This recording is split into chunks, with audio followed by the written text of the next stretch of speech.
Decorating Pages is a podcast dedicated to taking you behind the scenes of the designs of your favorite TV shows and films. Each episode, I'll be sharing design stories from some of Hollywood's most famous sets. Interviews from set decorators, production designers, directors, and actors about creating the look of TV and film, about their design inspirations, and stories that take sets from page to screen.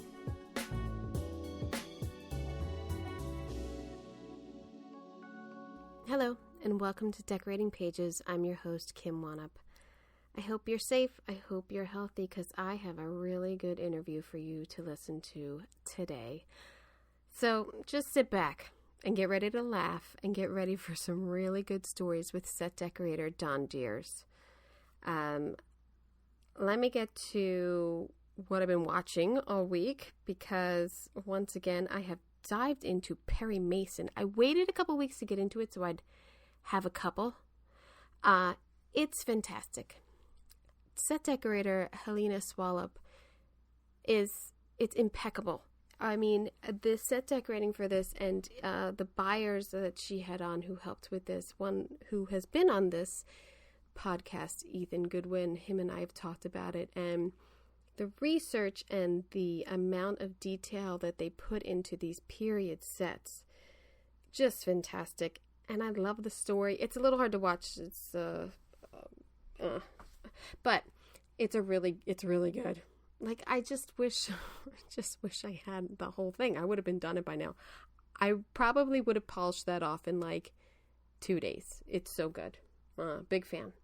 I watched The Goldfinch, the film. It's on Amazon Prime. And I had read the book a couple years ago, and I didn't really love the book, but I thought I'd give the film a try, and I liked it better, I think. Maybe because it was more condensed. It wasn't as sad about this boy whose mother is killed in an explosion of New York City Museum, and just his life that follows those events. It was, I don't know. I think Nicole Kidman, I guess it's a co-op apartment, is really beautifully done. And funny enough, the kid moves to Vegas at one point, and I feel like they captured Vegas pretty well too in the set dressing. So that was good. I watched the documentary called Becoming Mike Nichols, which is just him being interviewed, him talking about his early career being a comedian. And then he mostly talks about The Graduate and his process in making that film. And I just keep going back to these documentaries about older films that were made, and it makes me, again, it doesn't make me, it inspires me. I just love seeing all of these old films and being inspired of, yes, this is what I want to do. This is why I love what I do. And so that also is on Amazon Prime.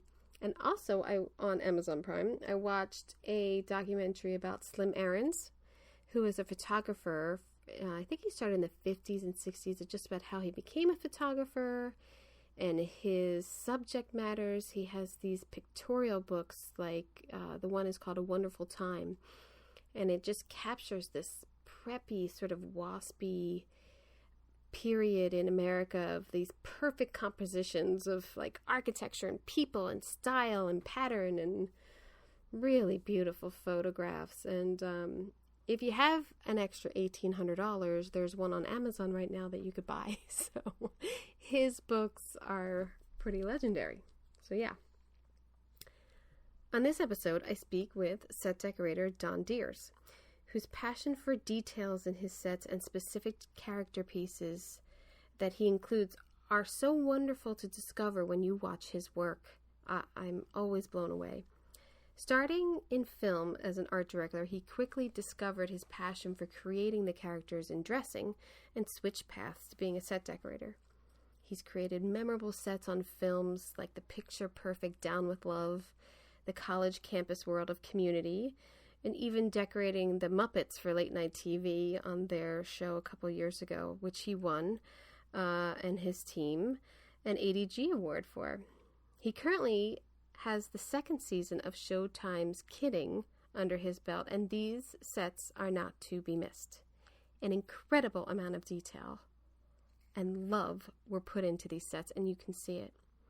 In this interview, we talk about a particular set of kitting where the whole set was changed over while the camera pans from one side of the room to the other. I think there's like 5 different versions of this room, and it is truly amazing to watch because they had the insight to put a camera above the set so you are looking down on the set as it's being changed over in real time. It's a miraculous dance of set dressers and camera people and actors, and just you really got to see it to believe it. I'm going to link it in this blog post for this episode. I also made a clip using Don's set photos of the hero sets of kitting, which I hope you'll watch before you cast your Emmy vote. Just saying. You can catch that on the Decorating Pages on the Watch page and the Decorating Pages podcast YouTube channel, which I know you subscribe to. I know you did it already. It's cool. It's cool, right? Don also has his sets and also some amazing artwork on his Instagram feed. He's huge into Instagram. The name is Big Ideas. Get it? Big Ideas, which I didn't get at the time until he told me, but now I think it's super cute. Big I, and then his last name, Diers. Big Ideas. Wonderful, wonderful art on there. You could deep dive into that for hours. So I hope you enjoy.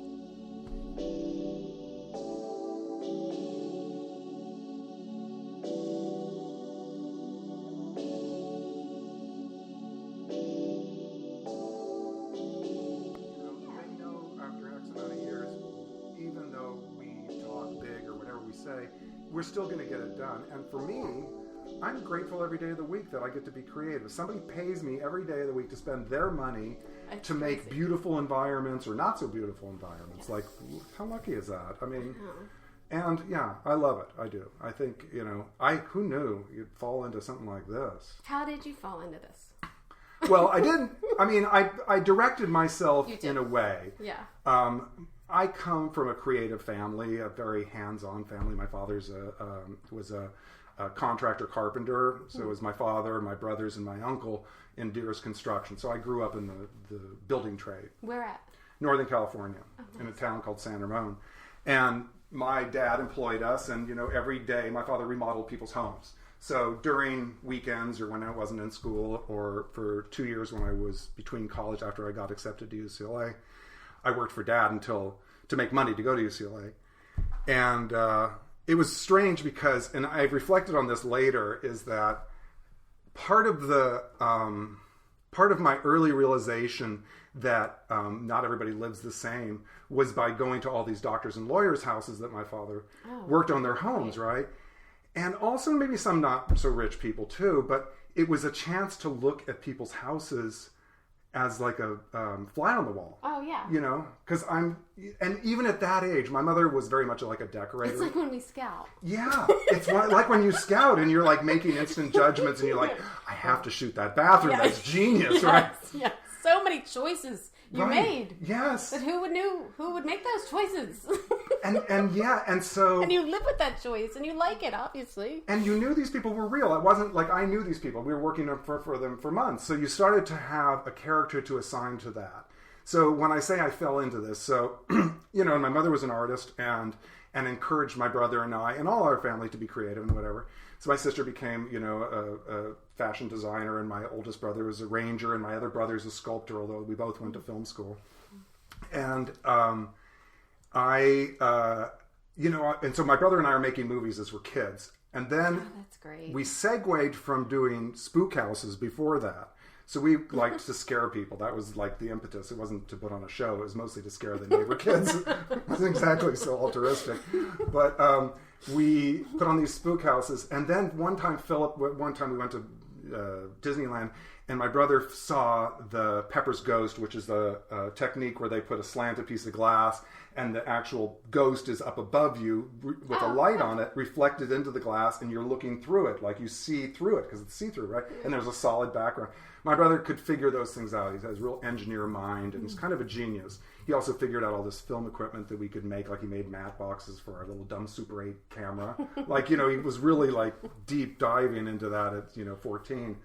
And so coming from that world of making spook houses and then eventually animated claymation movies and then live action movies and working on my brother's movies, and I decided I'll apply to UCLA Film School. And while I was doing that, I studied theater at the local college and eventually directed and stuff, because I started to gear myself. I'm going to direct. Like that was my, that's why I say, who knew I'd end up decorating when I thought the whole thing was, I'm going to direct. Right. Like Your path. That was my path. That was the whole vision was that. And yet, even after I get accepted to UCLA Film School and go through the school, people still ask Don to do the sets for their films. Like they recognized it before I did. Isn't that something of like, God, he has such a good eye, we should just ask him to do it? Right. And they saw my apartment, and that was what I was the guy going through the alleys in Beverly Hills, because I had to drive from my sad apartment through Beverly Hills to go to UCLA. The garbage alleys in the 80s were genius, like... Oh, the back of those little alleys. The back of the properties. There's no garbage in Beverly Hills. No, it's all hidden. It's all hidden in those garbage alleys. Yeah. And then you could find eames and beautiful furniture, lighting fixtures. Oh my God. Yeah, and in not beat up condition either. Like, these people respected the stuff, And still threw it away. Well, it was the 80s, so they were throwing away 50s, right? Oh, right. But anyway, so I come out of UCLA with my, film degree and, get a PA job, because that's what everybody did. And, the last person you knew in film school who got a job on a film, you call them. Right. Like, hey, I'm graduating and I don't have a job. And, and it goes easy. You can quickly get a PA job, and, it was, simple stuff. And I worked on a bunch of horror films, which you saw on my IMDb. And on Nightmare on Elm Street, I was the office PA. And we were shooting at Renmar on Cahuenga, which is just at Willoughby. And it was not called Renmar now; it's called something else. Willoughby and it's north. It's just north of where CP4 was. Right. I can't. I know exactly what it is. I can picture, but I don't know what the name was. I don't know the name now. Yeah, But it was called Renmar Studios then, and that's where we did Elm Street. And I was bored. I'm running scripts. I'm doing errands. Red Studios? Yeah, I think it's called Red. It's Brad Pitt's, I think. Oh, is it? Yeah. Oh. Yeah, I think so. But sorry. And I think maybe before that, was it Lucy's? I think that was Desilu. Yeah. See, this is why you can't quote me on I know, stuff. I don't. Listen, I don't know either, but I'm just trying to stories. think of what it was. But yeah, I'm sorry. Yeah. Go ahead. So I'm bored. I'm in this office. I'm kind of, like, what else am I doing? I run the film to the lab. I go and pick up... I didn't even pick up lunches and coffee. It wasn't even that. And I get bored and I start making art on the Xerox machine, because it's like a free Xerox machine. And again, in the 80s, this is, again, pre-computers, were we always made club flyers. I was very involved in the club scene for many years. And we would make club flyers, and you would snip and cut, ransom note kind of. Oh, yeah. That's how you did it, because there was pre-computered, so it was all paste. And I would make things on the, I'm bored, and so I started doing stuff. And Ann Ahrens, who's the decorator, said to me, she's like, you should be in the art department. I'm like, oh, what's, literally, what's that? It's the people running around I didn't know. Wait a minute. I would hope at UCLA they let you know what the art department was. It wasn't part of the curriculum. Really? There was no production design. You know what? It was very bizarre. UCLA and the film and theater department are the weirdest. There's a few, I think it's corrected itself a bit now, but there's this weird thing where they don't meet. And you'd think there would be programs that actors can get into movies, and all of us in film school are not actors and we're terrible acting, so we're always in each other's movies because we feel safe with each other. There should be that program. But anyway, back then it was just a BA, and it was a pretty simple program. It brings up a point of like, God, wouldn't it be great if, actors did some set dressing, like, you know what I mean, like that community, which I think a lot of like the little improv. You do it all. Well, that's the thing about theater, actually. And because I did theater, and I think this is one of the values of having a bit of theater in doing film. One of them is the show must go on. Right. So, because it's live. And so you're off stage and you're either helping change scenery or changing a prop, or you're directing actors or helping people get dressed or whatever it is. But the show must go on. So if somebody's like, hoisting the curtain and is done with that, and lock it off and run over to help change out set pieces, you do that because the show must go on. And I think it's important. I mean, oh yeah, definitely. And you get a value of what everybody does in it pretty quickly because it's in real time, and so I think I think that that was helpful to me. I did, like I said, a couple of years of theater, and it was, fun. Yeah, I'm sure it made you just more well-rounded. But guess what? I didn't do sets done either. Wasn't doing sets. But still, there's everything. I always feel like every job I had, as menial as it was, helped me in some way either get another job or know what that position does. Like even when I was I a PA and delivering scripts to the grip department, I'd still like hang around and be like, so what do these guys do? Like what's going on over here? And like, I think that's one of the joys about being a PA. And I'm assuming if she came up to you in the office, you're all in the office together. Yeah. That camaraderie, especially like when you're off production and you're all together. Yeah. It's nice. Yeah. It's nice. It's a little community amongst our community. Yeah. Yeah. And I think like people see, qualities in other people that they recognize too. Like she saw that I was making this Xerox art. No one told me to do it. Like that was my impulse, was to do that when I was bored.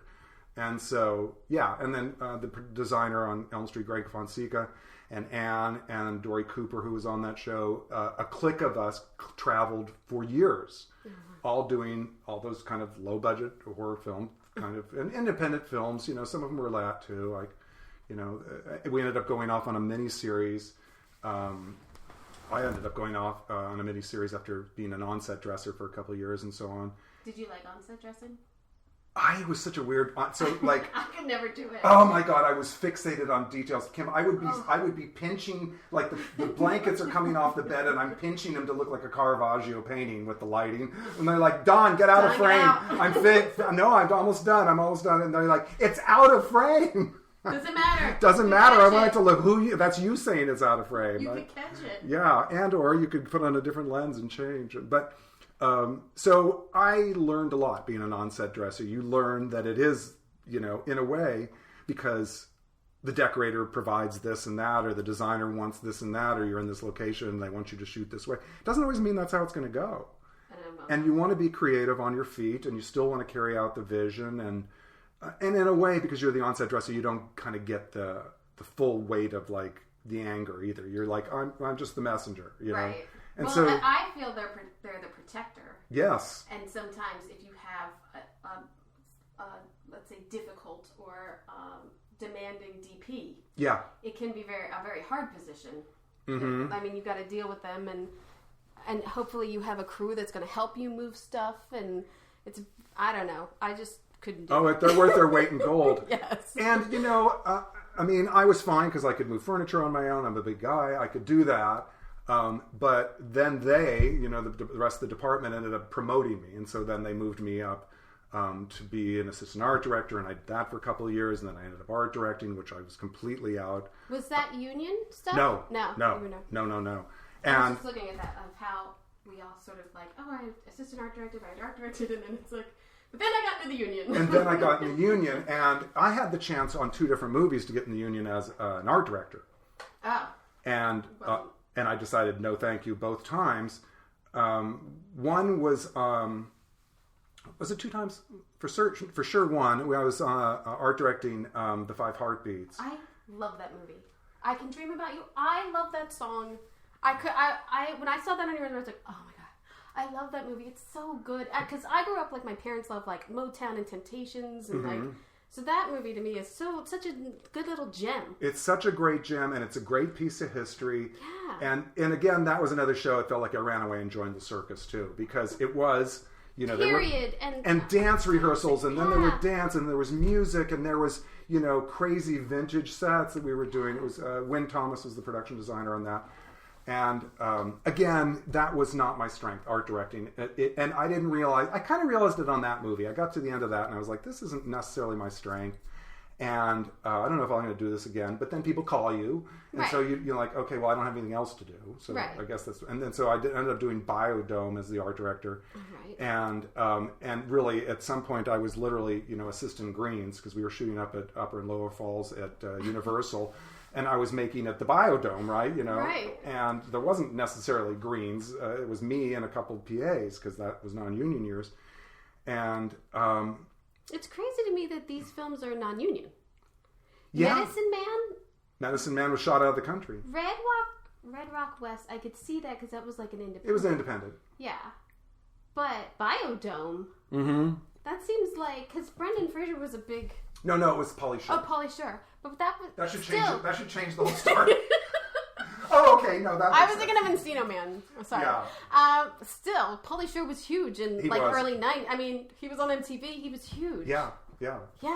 That's crazy to me that those were non-union films. That it was suspicious. So that movie we had the first budget. They wanted us to like wrap this queen around, a couple things and call it, like that's the Biodome. And Michael Johnston was the production designer, and he's like, yeah, no, we're just going to make it a little bit better than that. And every week he'd make it a little bit better. And there was another, Carl, the other art director, he was mostly doing all the drawings, and they even hired a structural engineer because we had to put this huge superstructure up. And it was all kind of stuff that was not any of my strengths. I did not draft. I did not, that was not any of where I came from. And so by the end of that movie, there was one point we were so much over budget because we basically kept, stone soup. We kept saying, oh, this soup would be so much better if we had a potato, right? And, finally we had like the entire menu in that soup. They gave us the money to do it, and it needed that because there was no way you were going to carry it off without that. Well, yeah, it's called Biodome. Yeah. So you have to see some dome. And yeah, the name is in the, yeah. It's the main character. It's the main character. So, anyway, one day I'm at craft service, and I've got blisters on my hand from digging holes, putting plants in, right?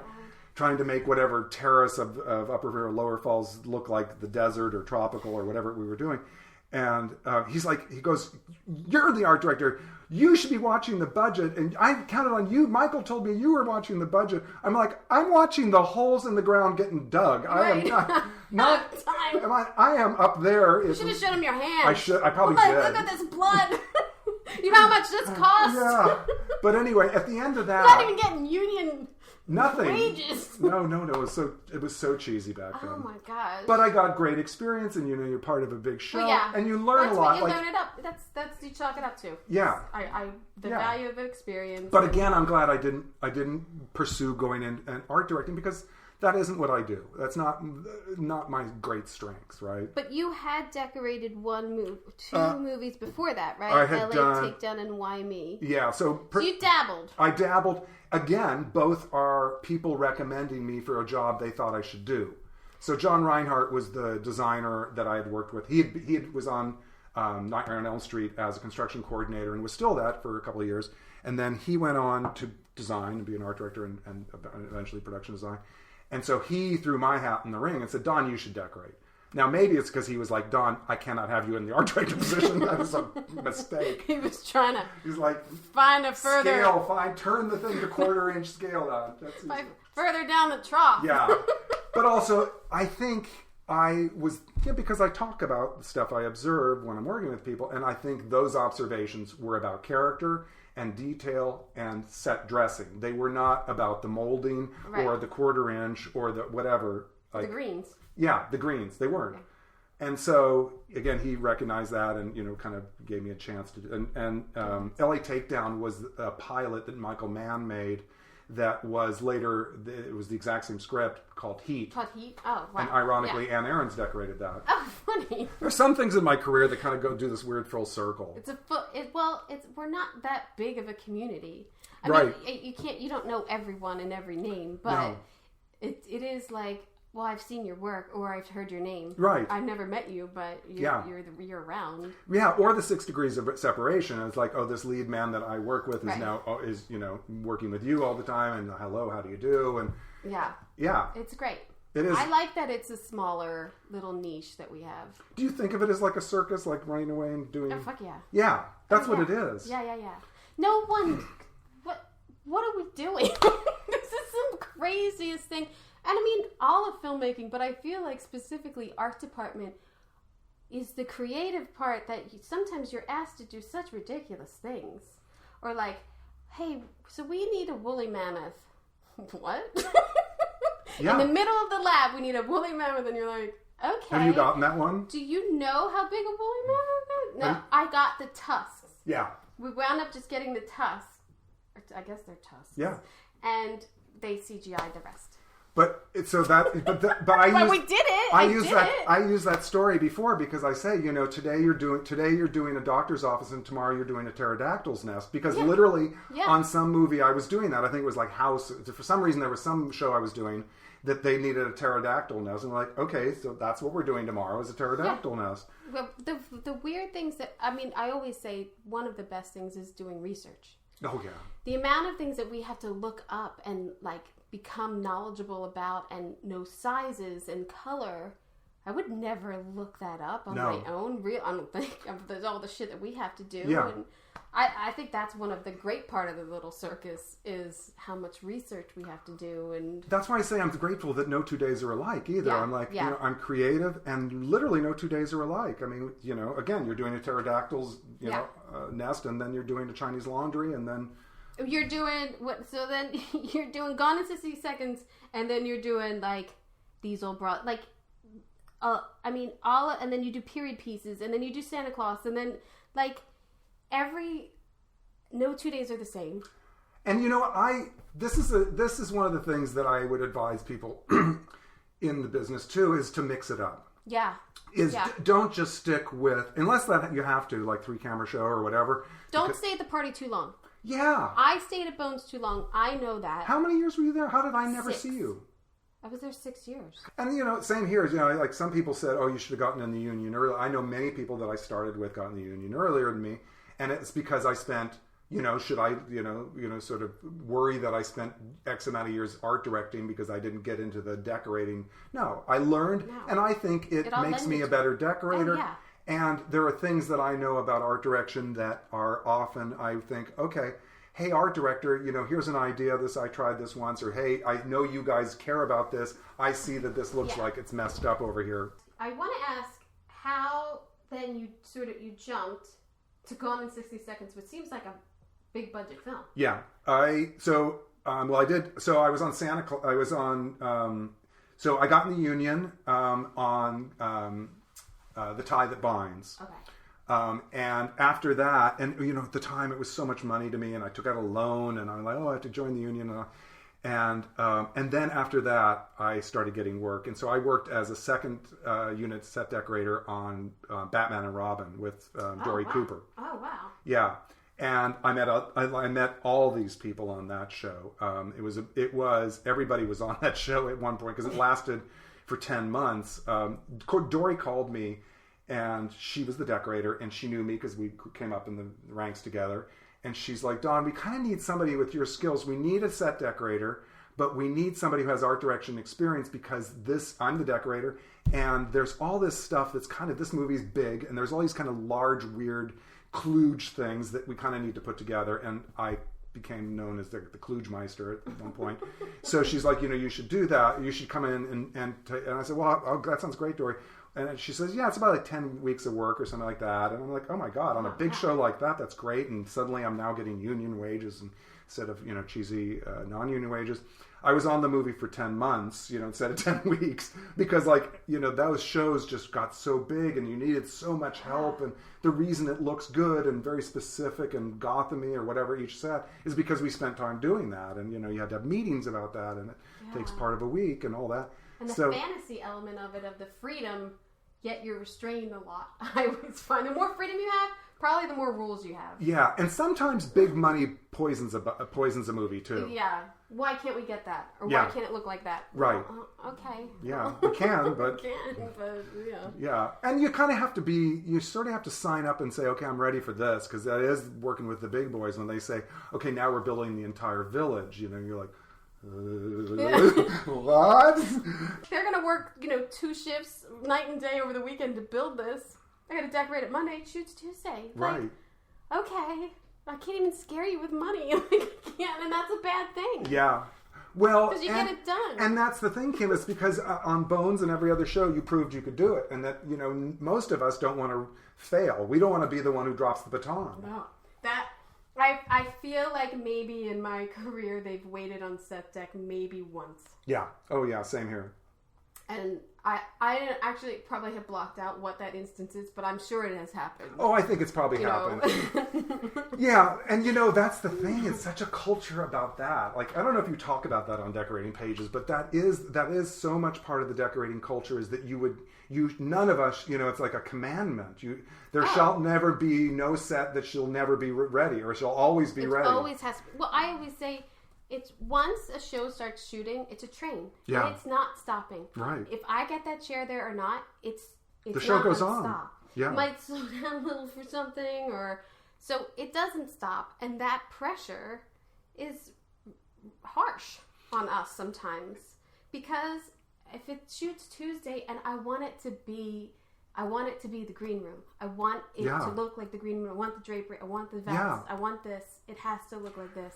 And see, that's the other half of it, Kim, so there's the part that they give us, which is the script, right? Okay, so the script says this, this, and this, and, she has to come in the door, she has to sit on a chair, and she picks up the telephone, or whatever that is, right? Or she opens the drawer in the desk, so you have to have so click, okay, we know there's going to be set dressing at the door, click, we have to have a chair options, and that to be this, that, and right for the actress, this, that. And then, she opens the desk, we have to have the desk, we have to fill the desk, and then it's like everything else. But, wouldn't it be great if she had this kind of collection? And her artwork is this. And here, let's tell this story about that part of her life. And let's do a little sort of Easter egg to something that we know that's coming in the next episode. Wouldn't it be great if...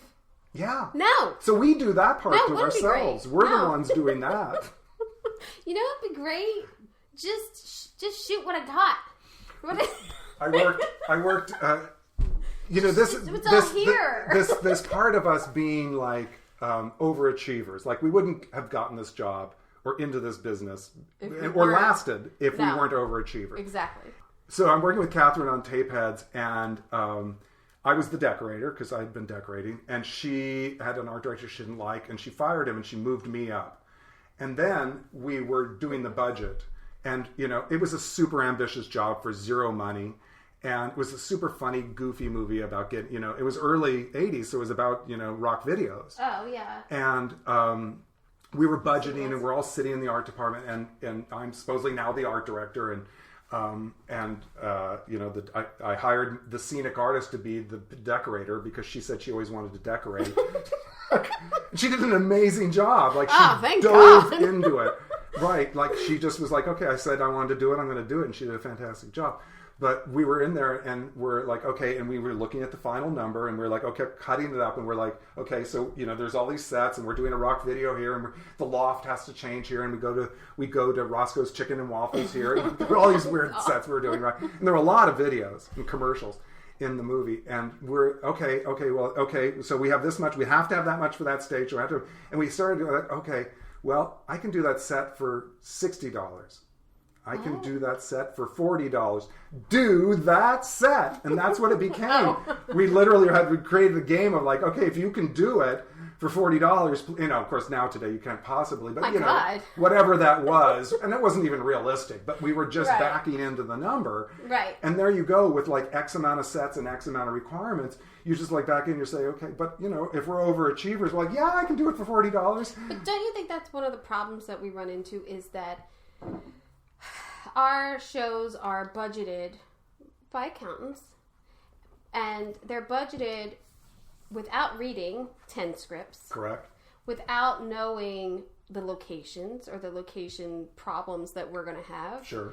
And we are chained to a number, basically. I mean, if you have a pattern of, 30,000 an episode, it doesn't matter if you're on stage that whole time or if you have 75 sets. Right. You're supposed to only spend that amount of money. Right. And I think producers are realistic and like, all right, this is what it's going to take. And they borrow here, and I move money around constantly. Oh, we have to, yeah. You have to. As long as, I always say, just give me the big number. Right. Just give me all the money. And let me figure it out. Because in January, I still might be coding to September's. Do you know what I mean? Yeah. Which we can't really do because they close episodes, but sometimes you can. But get sometimes you can. Because no one can really budget this until they see what we're up against. Mm.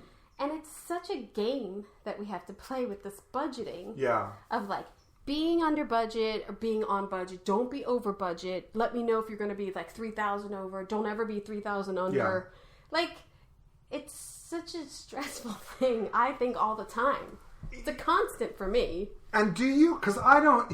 So I told Diane this when I started. Diane Zern, who was my buyer on Prospect.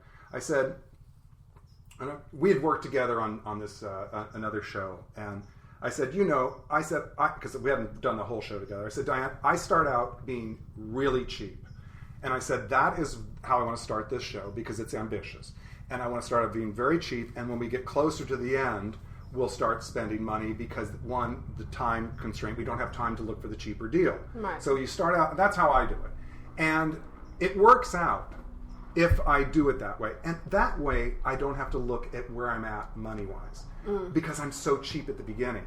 So I'm looking for deals. I'm trying to buy in bulk, like all the stuff I can do at the beginning, and the things that I don't care about. And then it gets into when it's, but I really want to dye that fabric. Oh, I really want to, or I really want to do that. Oh, can I have someone manufacture this thing? Well, Don, do you know how much that's going to be? Labor and materials, and labor is expensive. And normally, because we don't have to figure our labor into our budgets generally, we're blessed that way. Yes. Because the art directors in construction do. Yeah, we don't have to figure hours and how much it's going to cost for one guy to be on one extra day of paint or. So, the lead men have to. But, So, we should talk about that too. We should get into that little subject in a minute about labor.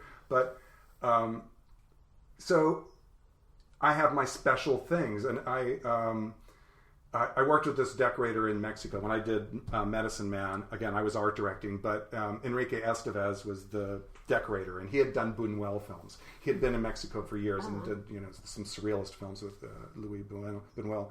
And so he was like 70-something when we were there in 1990 or whatever it was. And he said, he would show up and he would just get all the kind of bulk stuff, and he'd show you all the bulk. Like, here's what it's going to be, blank, blank, blank. Here's the table chair. Here's this massive stuff is going to be on this corner and that world and that world. And then he said, and wait, senor, I will show you the golden touches. And what he meant by golden touches were things that you didn't tell me to get. Right? Oh, right. Those are the things that I thought of, and these are going to make this set sing. And he'd been a decorator for a long time in Mexico. He had done it before, and so that was what he called them, because he wanted us to know that there were certain things that are required. Like, yes, she needs to have a chair and a desk, and the drawer has to like all that stuff. But then there's going to be the stuff that you're like, oh my God, that's so spot on. Yeah, I gave her the special pen that she uses in her journal that I put next to her bed. Yeah, or I decided to do this whole weird undercurrent of animal theme in all the prints, or whatever it is, right? And you pick those things based on lots of information, and sometimes just happenstance, but sometimes it's very deliberate, and it might be you and the designer doing it, but there's still these golden touches. And so I think when you're budgeting, that's why I have to hoard the money a little bit, because I like to have custom stuff done. Yeah. Well, yeah. If you can afford to do it. Yeah. I think if there's opportunity, that's always the way to go. Yeah. Because you want the uniqueness, or you want it to relate to the character.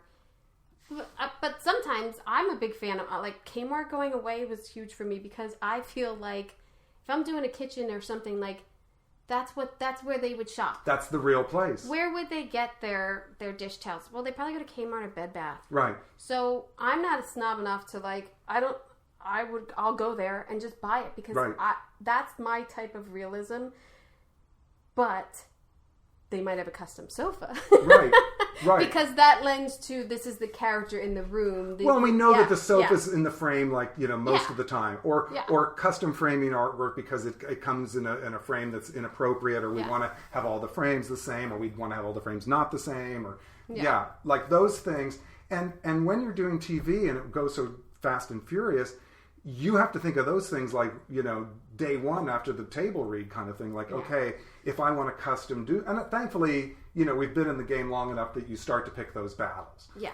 Okay, I don't care. Drapery is a huge expense. Yeah. Huge expense. If you want to do custom drapery, you need time, money, and a quick delivery of fabric. Yeah. you need to be able to get that fabric. And it's funny. So there are a couple things that, again, I sort of have a shorthand with how I'm going to have to work now. Like, I worked with Antonia, sharing menus forever. And she and I developed this over the years, which is there were certain things that I did and there's certain things that she did. And there were certain things that she did so much better than me that I didn't want to go in there. Like, having people with strengths on your team, you have to use that.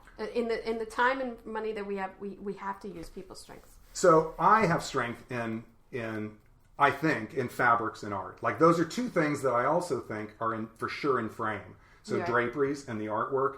Like, they walk into the scene, it's in a close-up. The two things you're going to see are the draperies, the art, the doorway, maybe the door jamb. I mean, seriously, because we do shoot in close-up a lot. And so those, after doing this for a number of years, and it's like, it's lollipop heads. It always goes to the it goes to shot. The lollipop head, And sadly, what's behind the lollipop is something soft and focused. Yeah. But sometimes it's not soft and focused, and sometimes, it's clearly shown. But I prioritize those things for myself. And I think it's also part of the kit of parts that we have that's powerful for me, which is that I can take that thing that you're sitting on, that cushion you're sitting on now, and I can give it like this geometric pattern that the designer asked for, but then he said like mix it up with florals, and so I can start off with that because I know where to get that. Like, I can check that off my list. Okay, I don't want to spend 3 days looking for that couch that's going to fit this place. I'm just going to go and buy the couch and then reupholster it. Like, hello upholsterer, stand by, I'm coming, right? And for artwork, like, I'm going to use an example of kitting. Deirdre's house. So Deirdre is Jeff Pickles is the Jim Carrey character, and his sister is Deirdre, and she is this puppet maker artist. And who knows where she would have ended up if her brother didn't end up having this really successful puppet show, right, on TV. And again, it's like the Mr. Rogers Neighborhood, right? And she's a character they wrote in there for that. And I wanted to, for sure, contrast her from Jeff's house, because Jeff's recently divorced, and he's now, in the script it says Jill's house, because he's moved out. Right. But I figured probably Jill had a lot to do with decorating that house too, and maybe if he did, because he's a control freak, of all control freaks, maybe he did too. But it's very traditional. Mm-hmm. It's very safe. Yes. It's not over the top. And that isn't who Deirdre is, and I felt like I had a chance to paint a better picture of who Deirdre was through the art. Mm-hmm. And then I kind of put that on steroids because we had her puppet shop, and then in her living room there was art that was like weird things that she had made or things that she had bought from fellow artists. So it was a really eclectic art collection in her house, and it was expressed in a whole wall in the kitchen, and then all the walls in the living room going up the stairs, and you see some of it in her bedroom. But I wanted to play that game because it was a series. I knew we were doing 10 episodes for season 1. I knew we were going to, and we got the beauty of that show, thankfully. Dave Holstein, the producer, showrunner, writer, gave us 7 scripts before we walked in the door. Oh. On a 10-episode series, so at least we knew where we were going. Doesn't it make such a difference? It does. And hello to anybody who's a producer who's listening to this show. Like, that is helpful. Every department, it helps. Yeah. Just to have knowledge of what's coming up character-wise for us to decorate. Because there's many times you decorate a pilot or whatever, and then episode 4, oh, yeah, she hates ice cream. And you've put this gigantic ice cream photo in her, and you're like, oh, shit. What? Yeah, you feel like you've been blindsided by something. Like, did I miss something? Wait, was there like a note? Yeah. Did I miss a meeting? Yeah. I've had that happen. I've had it happen where you decorate a set and the actor walks in who's a different race. Yes. Different, and you're like, okay, note to self, I gotta get with casting. There you go. See, this is what it's about. It is about note to self and its past experiences of, like, this catastrophes happened to us, and suddenly I have like all these little rented photographs of African American children in this house because that's what her husband is or something. Something you kind of just surmised it, and then you're like, oh no, that was her dead husband. Like, what? You're paging through the script really quick. Oh yeah, trying to find one sentence to back up my reasoning. And no, because sometimes you just go off with your golden touches. Yeah. Yes. And you think, oh, look how genius I am. I got this little frame, and it's got the African colors on it. You're going to see that in the background. Yeah, and then you're so like, smart. Get that frame out of here! Yeah, or maybe they don't even notice. A lot of times they don't even notice these touches. But for me, and so again, I'm kidding, we had a good running jump at it. Where we knew what was going to happen to Jeff. Do you ever do like a police station or whatever, and you've put tchotchkes in and little photos and everything, and they put like an African American in it, and you're like, can you just switch them so I don't have to switch all this dress? Like, because they don't care. Can you just the AD like, hey man, can these two guys just switch?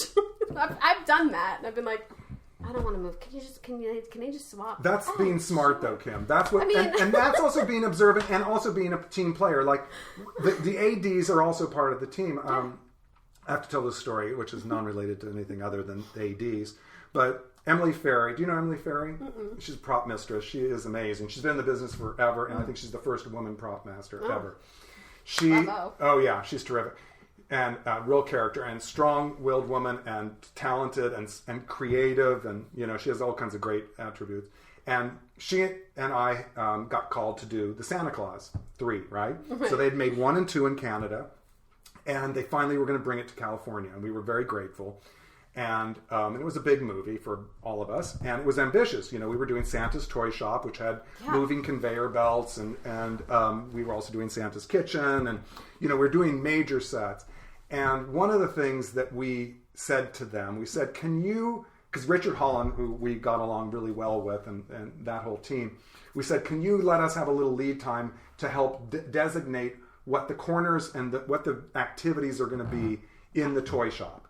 We would like to make sure that the elves are not hammering with screwdrivers and screwing with hammers. Because you see that happen in shows where they just hand the extras something and say, just look busy. And we were like, I am not going to have that happen on my watch. I am not going to have it look like they don't know what they're doing, or they just dropped in from central casting. And so we were very specific. That was huge. Yeah, it was huge. Was massive. Oh yeah, yeah, it was super massive. And Santa's Kitchen also. But we wanted to give the activities that we thought would be best for a Disney movie. Like, this would be adorable if there's a whole section where they're building dolls. And then the boys can be over here in the woodworking section. And then there's a metal section. And then there's, things with wheels. We had a section. And then we started running out of ideas. And I'm like, okay, that whole section over there is gift wrap. Yeah. Because it was like... we don't need a lot. And I was running out of money and toys and cleared toys, volume of toys. Like, Teddy bears. It's, I wish we all had such problems. Like, oh, Dawn, I have to go buy more toys. I know. But, you wanted to have clear toys and the appropriate toys and in the color palette because, everything was very that. Yeah. And so, we basically were preempting something that might happen on set because I wasn't going to be on set. Emily was on set some parts of it, but she had her on-set crew. So we were like, let's avoid these arguments. Let's just take reins and say, this is ours. Here's what's going to happen. And make it a thing. Like, well, what are those kids with screwdrivers doing over in the fabric area? Get them out of there. Get back to your station. Elves. There's no elves over on this side. You're gift wrapping only. And these are things that keep us up at night. Yeah, and we made whole and it was before PowerPoint. I don't know, maybe it was around, but we made a whole presentation about that. We have to have it go our way, or we're going to get mad. I think that there has been, especially sets like that on like a Bones or the many sort of flea markets and huge sets on Parks and Rec of like, okay, these people are over here, this is what they're doing. These people are over here. And then it comes to like shoot day. Well, we talked about it. Right. We had a meeting. Right, that's all I can do because I feel like those people... Farmers market, we talked about every single booth. Why is this chick over here now? Like, I don't know. There's sometimes it just is so aggravating of like, if I could keep this straight, everybody else has to. Like, right. Why can't you keep this straight? I got 20 other sets to do. That's right. So yeah, there is times with ADs and second ADs that it's like, hey man, can you just give me a break? Yeah. Can you just help me out? And this is for film, again, that was a film. Yeah. It was easier to do that. And TV, you don't have the time to do that. And, you may never even see the AD. I mean, I have so many texts from the ADs on Kidding, and I'm like, which one is that? Because, we would checkerboard the episodes.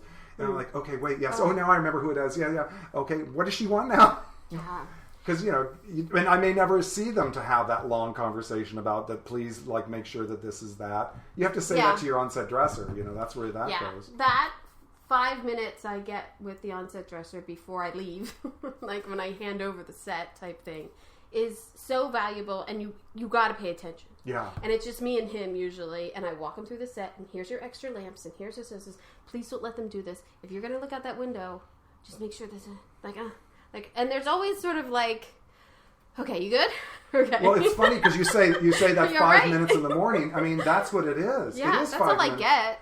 That's all. You open set. I talk to the on-set dresser, and I'm gone. Me too. If I'm on set again, there's something wrong. That's what I always say too. And you know what I say also is I want to hire a crew that can listen fast because I talk fast. Yeah. And because I only have the 5 minutes. So let's not, I don't want to go into a long explanation on, where the triples are. They're on that table outside the set. Yeah. There's doubles and triples for all whatever is necessary.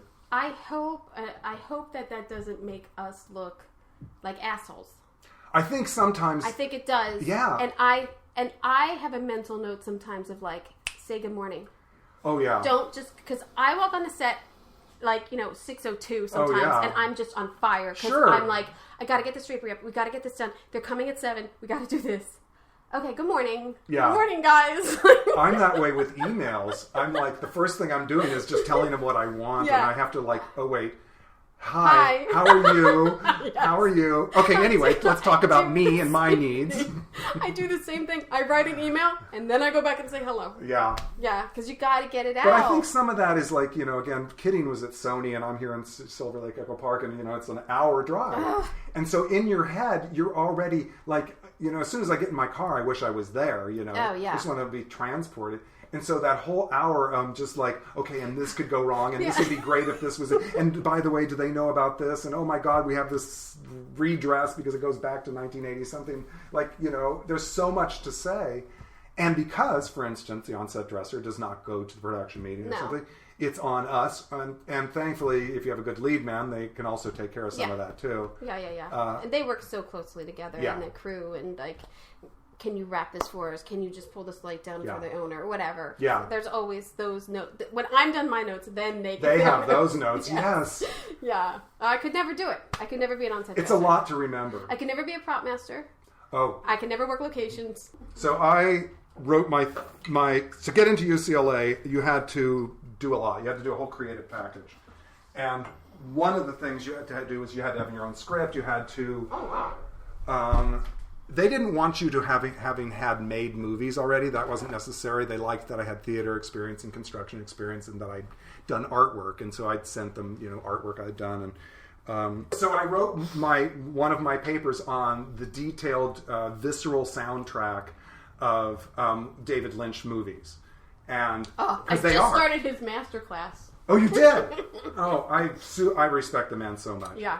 So my friend Bruce Mink was the prop master on this David Lynch show, and got another show, and he got something great like The Mask or some kind of show he couldn't leave, right? He was like, oh my God, this is a career changer, I gotta do it.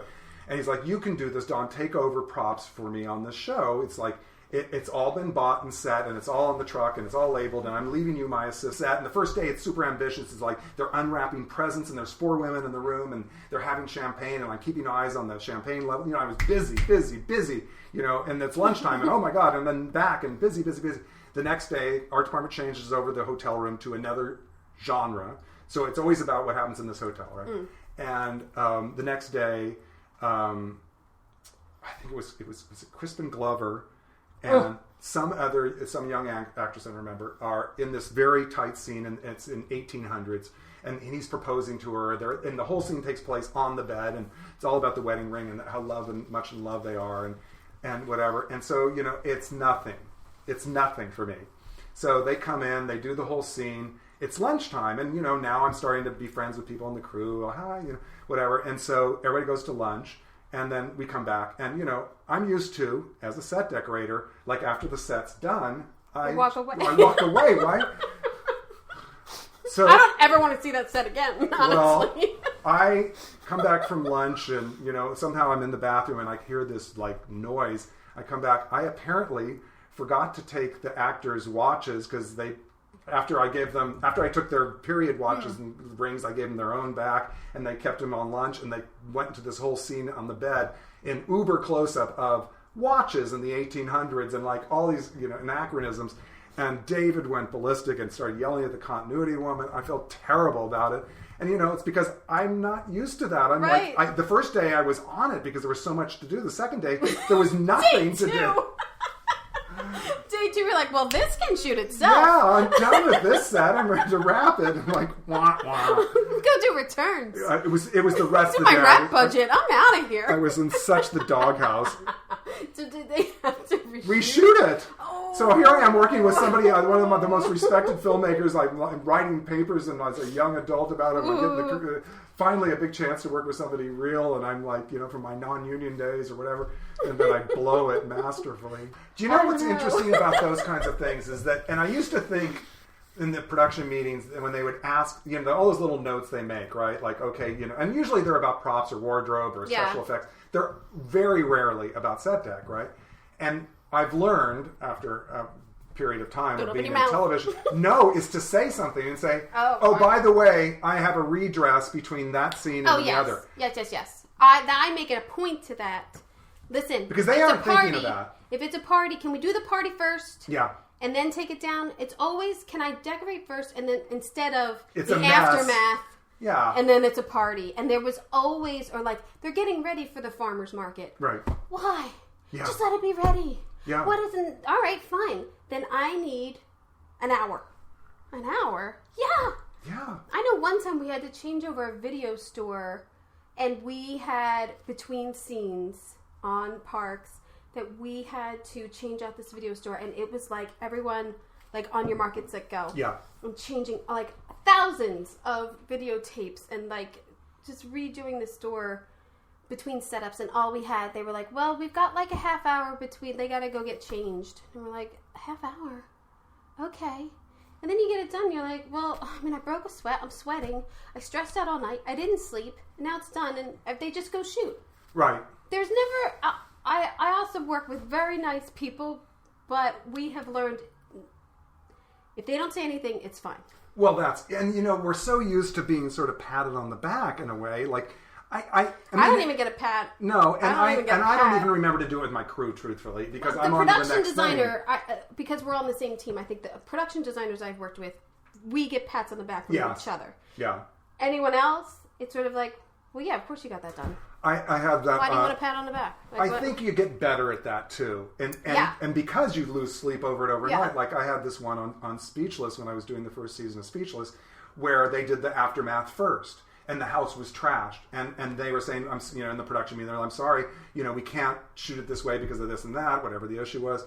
And I said, okay. And so I had Ken Turk, my lead man. I said, let's build these rolling platforms, and we're going to screw all this junk and really detritus and filth and whatever it was to all the things, and they're going to fit through doorways. And when they say go, we're going to wheel.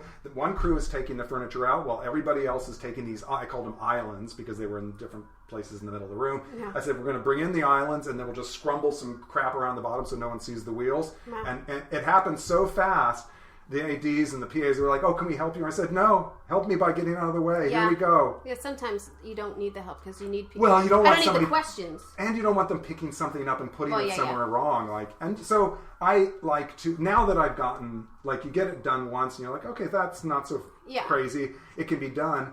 Now it's like perfecting something. It's like, okay, I can perfect that mousetrap by, now let's make sure that only this person's touching these props and that person is zhuzhing over there and this person is loading the next thing. Let's delegate so we don't look bad on set, because in a way it is. You don't want people just standing there like, so what do I do? What do I do? Yeah. We talked about this. You're over there. Yeah. You know what I mean? So we should segue here, I think. To that video? So, the video is incredible.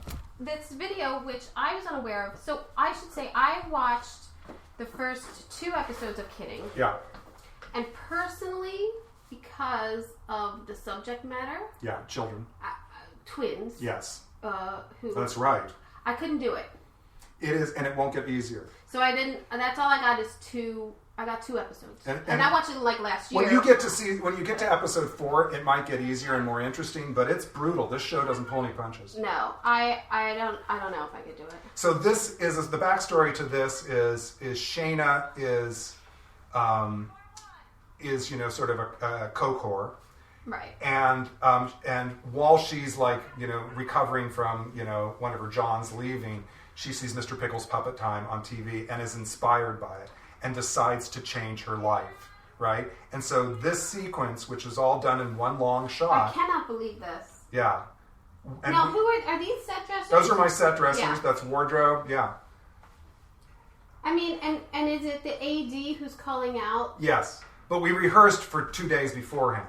So Phil Bufano, who's there in the blue shirt, pushing stuff around, kind of gaffed this with Ken Turk, my lead, and of course, I shopped it. It was let's find furniture that's light. Mm-hmm. Let's find furniture that has an equivalent. So we have the before and the after, so that this section has Look how she's just nonchalantly. I'm coming in with my yoga mat. Yeah, I'm just gonna. And because the camera was choreographed to go left on this scene and then a sequence and then right on this sequence and then a passage of time. But is that the same act? Is that supposed to be the same actress? At one time we have a stand-in. Yeah. So when she's hitting the mallet on the wall, that was a stand-in because doing of costume. Yes. Yeah. And so she went from a drug whore to got her shit together. And she's got taste. And she's got taste. She has this beautiful apartment. She has friends. She's had a birthday party. It might have been her sobriety birthday party. And she's going right out the door to go on a date with Mr. Pickles. Oh. Yeah. Oh, that's fantastic. Yeah. So first of all, so it took 2 days to choreograph. Yeah. So how long did you have, was it regular time, like a week, basically, before it's shot, from when you got the script to when it's shot? We knew about Shayna's, I don't think it was the first episode, but I think we knew about Shayna's, so I started figuring out the light furniture thing, and Max and the art director started working out which walls were going to flip around, because some of those walls flip around.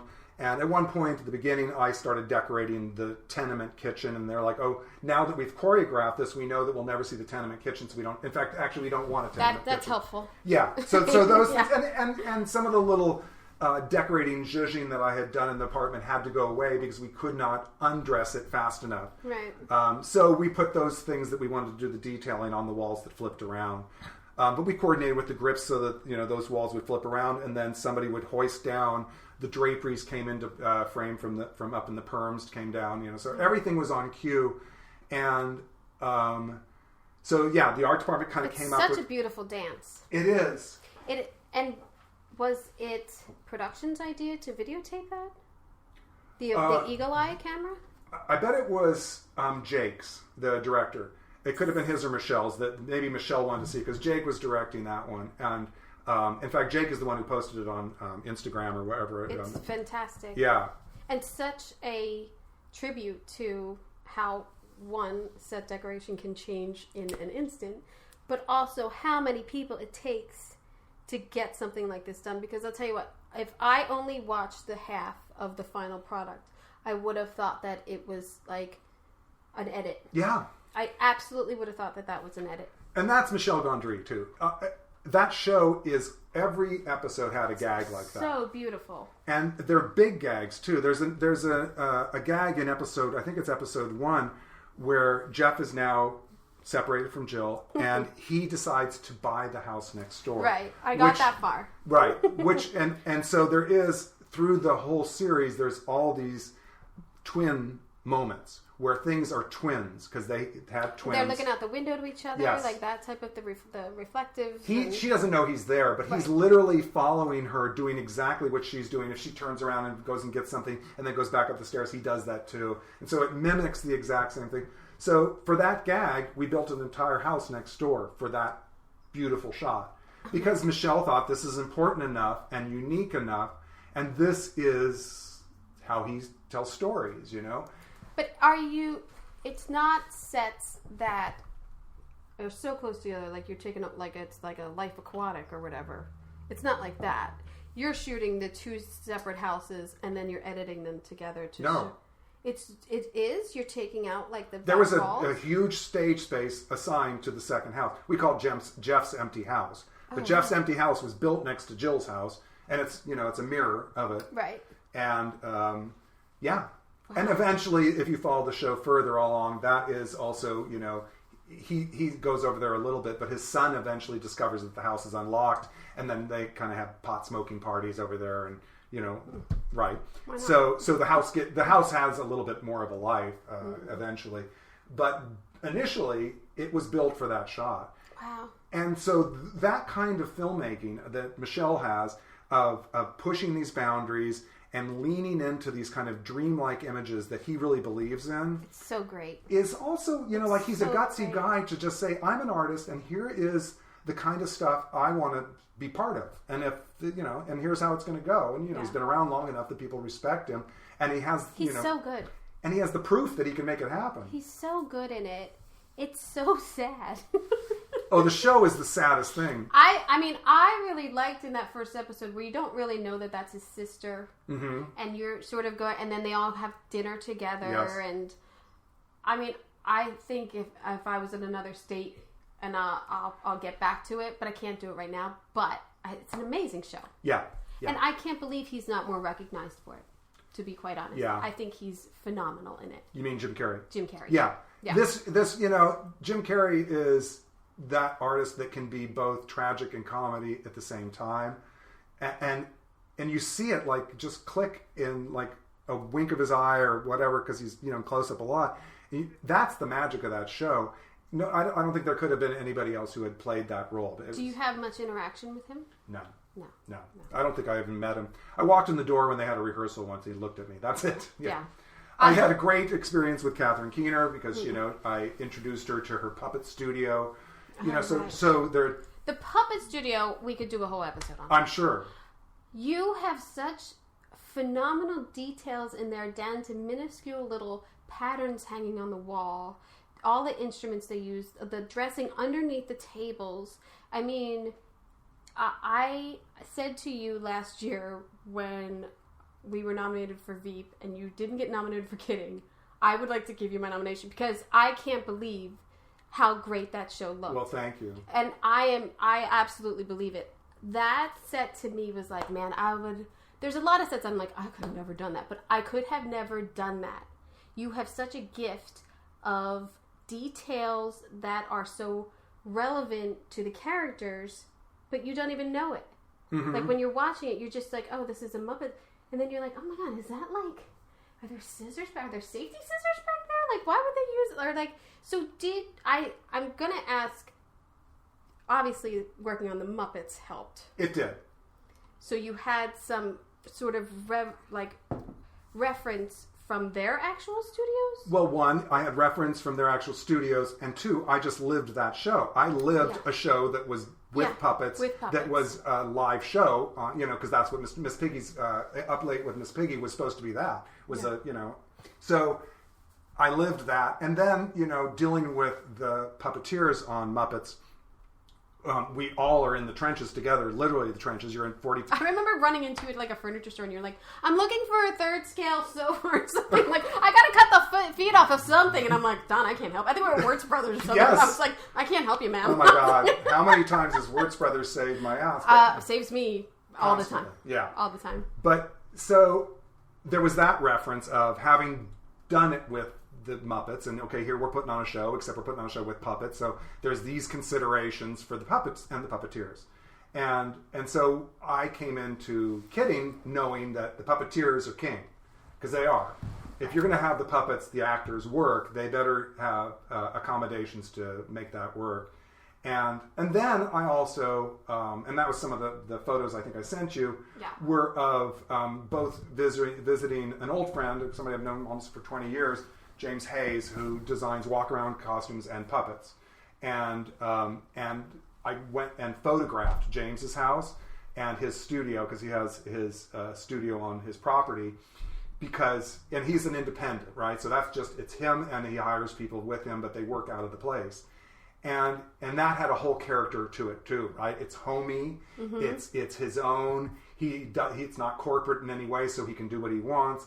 And then I went to Swazzle Studio, and Swazzle, both James Hayes and Swazzle were building 50% of the puppets on the show. So Swazzle built 50% and James Hayes built 50%. And we went to Swazzle, and I didn't know them, the twins. Never heard of them. And they're in Glendale, and they are also professional puppet manufacturing craftsmen, but they're a lot more organized. And I want to say anal but it's not even that. It's just logical. They're logical. Yeah.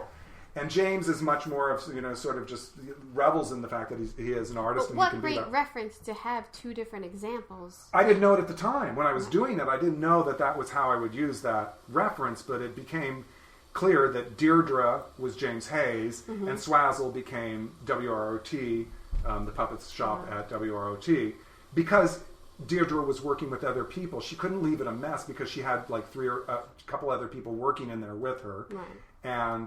And yet at home there were puppets in there that were experiments or things that she was dabbling in, or old puppets. And then at WRT they were mostly the puppets that were on the show, because otherwise what are they doing there? Right. So we were pretty purist about that. We had a few things, some marionettes that moved back and forth, or we split the marionettes a little bit, and we just kind of gave ourselves permission to do that because we kind of stuck to the laws. Like at WROT, I was trying to make sure that I had use kind of traditional traditional ways of displaying stuff or storing stuff, like Contigo bins and that kind of thing. But even like all the wigs, all of the hats, all of the you got different. All of that is right, because all that stuff exists. It's so great. Tiny patterns to make puppet costumes, tiny wigs for puppets. Did you have a realistic budget for this? Did they have any idea how much this would be? I mean, you have bins here, like, here's the blue thread, here's the red thread, like, you have so much, and not new shit either. No. Like, it's been around, these people use the same thread every time, right. Like... So, but that was in the shopping of it. The budgeting of it, I don't even remember, Kim, I can't tell you. I know that I was always concerned, and again, being the cheap guy that I am, I started off with, like, Christine Staggs is my buyer, and so she did both season 1 and season 2. And during the time season 1 was happening, sadly, Fox Drapery was going out of business. And so we made Sonia a deal, and we said, hey, can we buy all this stuff? Oh, like, we went in there. That was fantastic. Yeah. So sometimes... Unfortunate good timing. It was good timing it was a win-win in a way. I mean, there was nothing, we weren't going to stop the Fox sale. They were turning that into, like, I don't know what it is. They turned it into a climbing gym for what's his name, Rupert Murdoch's son. Like, that's what it was going to be. What? Yeah, the entire drapery department, so his young billionaire son could have a climbing gym. I'm sure we'll have to edit that out. Yeah. Well, you don't have sponsors, so we don't. No, I don't. No. Stogie Flogie, come get us for that. See, this is Netflix. We can do whatever we want. But so anyway, I digress. But those things, I think instead of me thinking, okay, we have to buy a bunch of thread, let's think about a cheap plan. Right. And if you put everybody on that program, it's just like I can do a set for $40. If that's what you're saying, what you're going to get for $40, we all are going to be happy with it. Right. And because we started out cheap, I was able to still afford to do some stuff that was custom. Like, I think I sent you a picture of the peg cart, which is the puppet cart. So we had one of those on Muppets, and it was one of those things because I saw it on Muppets, and I'm like, that's real, damn it, you hired me because I know these things, right? And they're like, yeah, I don't know. But I also wanted the puppet cart because it had height. Yeah. And Max Orgel, who's our production designer. And it could be a cutting piece. It could be so many things. And it rolls, so it can be. It can also be a prop. I'm helping you out. I know, but see, those are the kind of things that you kind of. Like, I think it's important, yet, I mean, we got to, like, shop all the meat and potatoes first. Let's make sure we get the couches bought and then reupholstered or whatever. All the stuff that takes long. Yeah. And then, construction can build that peg cart and age it fairly quickly. So it kind of, was not a major priority. And they were also still building all the sets at that point. Isn't it always so astonishing when you get the bill from construction? Yeah. It's because they have to pay someone and the wages go into it, and then you got to paint it and hours and everything. And then fringe. Yeah. And fringe is what's thankfully is paying for our health care. So I'm happy to pay the fringe. But when I need to get like a conference room table built, well, there's 20 grand or 10 grand. And you're like, I'm sorry, what? Well, it's like 4 days plus paint. We got to stain it. Then we got to get transfer to bring it over for it. Like, you're like, oh, shit. I can't get one. You got me in a corner here. Yeah, but see, this is when I was an art director, I was on the other side of that because you are. I know. You're like, okay, this is the price of wood. This is on materials, and labor, if you just figure out how much the guys get transpo. paid. No, I know, but it's like I play this game also where the painter, we need stuff touched up, or I need it aged, I need this thing. Well, do you need it? How many hours do you need a painter for? What do you mean? The painter's here all day. The painter, I'm just going to drop stuff off, and this is part of his day. I don't go for it. But what if somebody did that to a set dresser and said, "Oh, can he just finish the producer's office?" That painter didn't come in to do your work unless you put him aside to do it. No. The painter is there to age and paint the set and do paint. I don't go for it. I don't stand for it. I don't go for it. I don't care if any construction guys are listening to this. I don't go for it. Yeah. That's what the painter's there for. It's for all of us. But see, the painter's there, and this is why I will argue with you, is because I think that construction knows how many guys they can have on. As long as I give them a heads up. Right, but I think you have to give them a heads up to say, listen, I'm going to take one of your guys off of whatever it is that you have him doing for next week's shoot or whatever. I need it for Friday's shoot. I need him to age this thing. Well, he wasn't going to do that. I know he wasn't going to do that. I've learned in the past now, give them a lot of work. Yeah. So give them 6 things to age. Yeah. Oh, yeah. Right? Build up. You got to build up. You have to. You know what's interesting also about our job is that problem-solving thing teaches us, and I don't remember what, I just had a flash in my head, but of those kinds of things where you have to solve the problem of building furniture because you're going to pay for it, right? Yeah. So suddenly I have to know how furniture goes together, or suddenly I have to think about what materials, and then suddenly I'm like, okay, well I've seen that at a thrift store, or I've seen that at this place that has knockoff furniture or whatever, and because I'm the cheap guy, I decide, okay, I'm going to buy that top, and the part that's difficult for construction to build is all this curved lines of these chairs or whatever, so I found this thing to help. I like that part of the job because, again, you're building a custom desk that no other show will have. Exactly. And I'm trying to build something, I'm trying to replicate something that existed that I know we can't get. Right. Also, I feel like I have run into that problem a lot in the last couple of years of I'm trying to duplicate something that doesn't exist anymore. Yes. So, which I know we all run up against too, is no, I want that desk to be that. Yeah. I don't want to find a round desk and it be, I want that desk. But there you go back to when we make the job more difficult on ourselves. Yes. But that is also, I will argue, why they hired us. Yes. They know that we're going to do it. Yes, because we're overachieving kind of people like that. Yeah. Yeah. And there's a point where if someone tells me, by the way, that's deep background, okay, never mind the desk, then I don't need, but in my movie, and I use that expression a lot because it is in my head, that as soon as I read the script, I've got the movie going. Oh, yeah. And in my movie, George Stephanopoulos' desk is the center of the scene, and then they go down the hall. Yeah. So I know there's footage here. Monica's up on it. Right. You know what I mean? You're going to get it. You can't tell us too much. Oh, well. Some of it's history, right? Yeah, no, it's fantastic. From what I read, which now they'll probably have to rewrite. But some of it, yeah. It's dark, and it's kind of dark funny, but it's good. Yeah. I think it's going to be good. I mean, I'm, again, in the White House, which is one of the reasons I took it, because I thought, well, I know how to do this. Yes. And I don't want a hard job right now. I got twins. I'm tired. I don't want a hard job. I know how to do White House. I know it's period. All right, that puts another layer on it. One of the challenges, we tried to match as much as we could, but there was a fake president. You could do what you want. I wasn't replicating Reagan or whatever. Yeah. This, I was I like this challenge. It's still something I'm really familiar with, but I have to match it. So now I'm matching it, but not. Mm-hmm. So it's another challenge on top of my challenge. Well, and they often say in the spirit of, they know you sometimes, a lot of things, in Kidding last season, first season, we had the end of the season, he was lighting the presidential Christmas tree, right? And, so we had to have the exact Christmas tree, the exact right podium, of course, the presidential seal, you get as much as you can right. And those challenges are fun because I mean, I don't veer towards those jobs mostly, but every once in a while those are great, you know? Yeah. No, I love actually this little bit of camaraderie of like calling up Jan Pascal and be like, all right, listen, I looked for 6 days. Where did you get the chairs?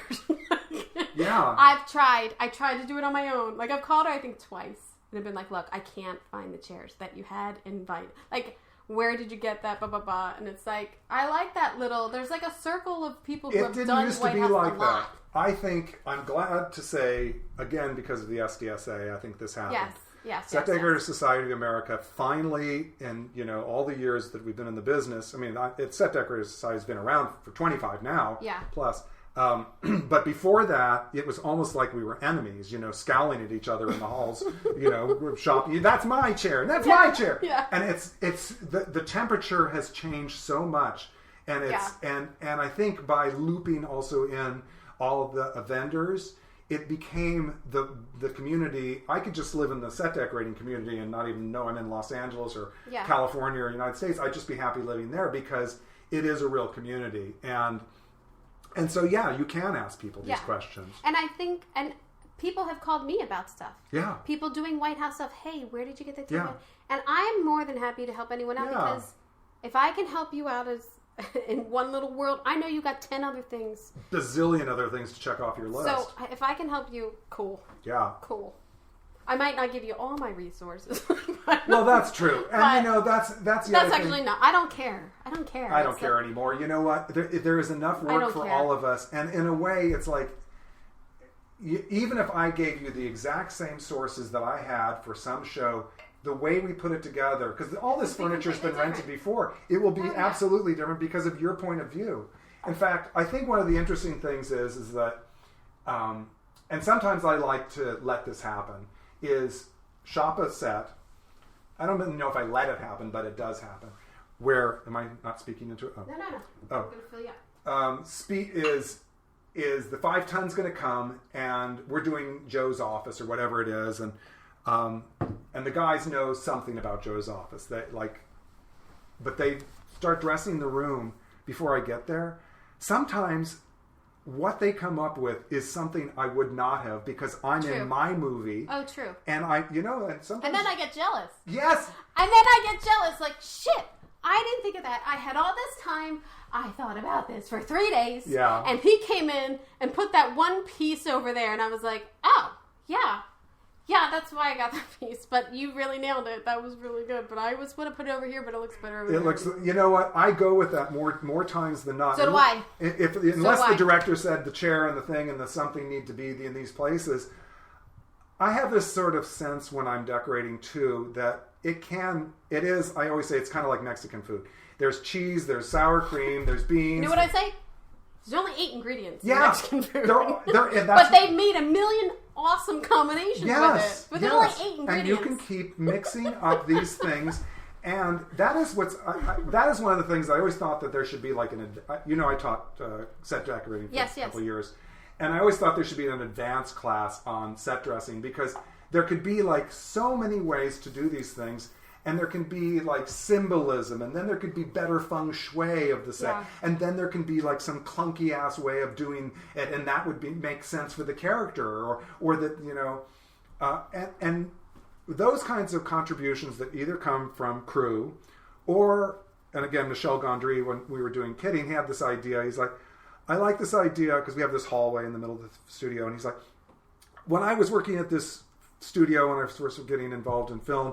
He said there was all this old equipment and they would just take it out and we got new equipment and they just left it in the hall. He says, I worked there for years. And he said the old equipment never left. Mm-hmm. And so we copied that because Michelle said that's like, he started talking about that and we were like, oh, I love that's a great idea. So we ended up leaving that in the hallway. But here's the thing. I had the same thing on Veep. They leave extra furniture. When new senators move in, they just leave shit in the hallway. And you want a desk chair, maybe there's one down the hallway and there's shit in the hallway. Yeah. Does it read? let's go into that. Does it read? Because, the ideas in our head or what it says in the script. Because I had. And then you frame up the camera. It looks like, Kim's a junky decorator. Yeah, She's it looks like, they forgot to take that furniture out of the middle of the hallway. Or she just loved that chair so much she shoved it in front of camera. No. There was an idea. There was a whole huge storyline on Veep where they go to Camp David. They go to one cabin, but then they switch cabins in the middle of the thing. And you're like, and we did this tremendous switch over at like 3 a.m, and everybody had to be a part of it. And curtains and blah, blah, blah, blah, furniture. But they cut it out. Right. They cut out the 2 lines that explain that. Oh. So all of a sudden, they're just in another cabin. And it doesn't match. It doesn't match. Now, I am a perfect example of Veep was my favorite show before I worked on it. I had to watch every episode at least 2 to 3 times just to comprehend what the hell was going on. Yeah, they talk so fast. It goes so fast. The joke is so fast. You're laughing, you missed it. Yeah. So, to me, I'm like, is anyone gonna get that? Is anyone gonna understand that they switch No. I watched that episode so many times. So I think when we make these decisions, sometimes the research of reality doesn't read for us. Correct. And that's when you have to surrender. Yeah. And sometimes that surrender is why, obviously you have to surrender on set, but sometimes surrendering to like stuff that just goes wrong and then goes wrong.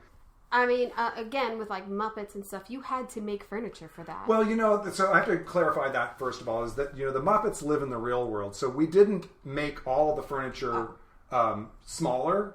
But that anytime they sat on a chair, we owned it. Right, because you had to cut legs. So, I come on set one day and this beautiful couch, I should have known, but this beautiful couch I got from Bridge Props had, like a plate size hole cut in the middle of Miss Piggy's ass. So, yes, you got to, and sometimes you don't have the time to do that. You're getting all the permanent sets together. But shouldn't they have talked to you about that? Well, it was me a little bit being like, I just got to get the permanent sets together. Well, yeah. And at some point, because I was upholstering a lot. Yeah. But so what sort of restrictions did you have for those puppeteers? Like you had to make holes in everything at a certain radius? Yeah. Or? So we usually would not cut the hole until we had a rehearsal with them. Just because we sometimes, the director, because, every week it's a different director very often, might not want her sitting over there. And this week we want her over here. So a perfect example of that would be Miss Piggy's green room, where we built this long couch. And we made doubles of all the cushions so that any cushion they wanted to switch out, we could put in a cushion with a hole in it. Well, that's smart. Yeah, you start to think of these things when you're on a show. And that's what I love about our job, is that it's always these weird problem solvings. It's I know it's not a pterodactyl's nest this week. It's about, figuring out how I'm going to hide the puppeteer, or what's a comfortable place for the puppeteer to be under the set with his monitor so he can see what he's doing. Because I'm all into Sesame Street right now. Oh, I bet. So I am just constantly watching. They don't use a lot of furniture, but I'm constantly watching, like, how did they choreograph this? Like, there's 3 Muppets in this one shot. That's like almost 2 people per Muppet. Yes, it's usually 2. And then it's like, how are all these people? And I've watched a couple making ofs, and the people are like, they're squished under there. They're so squished. And I'm like, man, that is a job.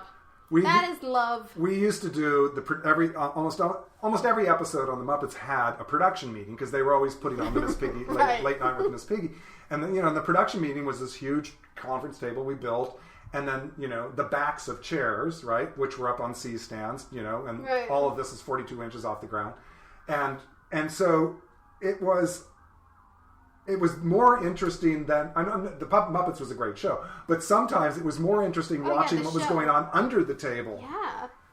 It's incredible, really. And the artistry, and the fact that they can watch the monitor and either do it backwards or get it, and the eye lines are right. Yeah, the eye lines are right, and the hands, and they're picking up stuff now, and there's a fairy dust. Like, it's incredible. It's incredible. I'm so impressed by Sesame Street still. Yeah. 40 years later, 50 years later. Like, I love that it still retains the magic, really. Yeah, and I'll tell you what, I had decorated our nursery and all, like, old, like, vintage Disney. Because I was like, oh, this is cute. And it's, like, mid-century, and it's orange, and it's gray, and it's cute. They don't give a shit about Mickey. Oh, no. I mean, I think, too, Muppets are more manageable for little children to relate see. to. And I don't actually let them watch cartoons. They've only watched Sesame Street because I don't want the flashing or whatever. But they're so much more into Sesame Street than anything Mickey Mouse. But aren't they even more relatable? Yeah. Because they're 3D. I think so. I think that's the thing, too, of like, is that a person? What is that? I'm accepting that. I love that. All right, I love you, Elmo. Yeah. I think, too, it's such a good value system. Yes. Of, like, they love all these different colors. They love all these different people. And it's, I don't know. I have such respect for Sesame Street. It's like, and Muppets. I mean, the Muppets I grew up with. I love Muppets. I put the Muppets on for them the one night. They weren't into it. One day. They were like, this is too...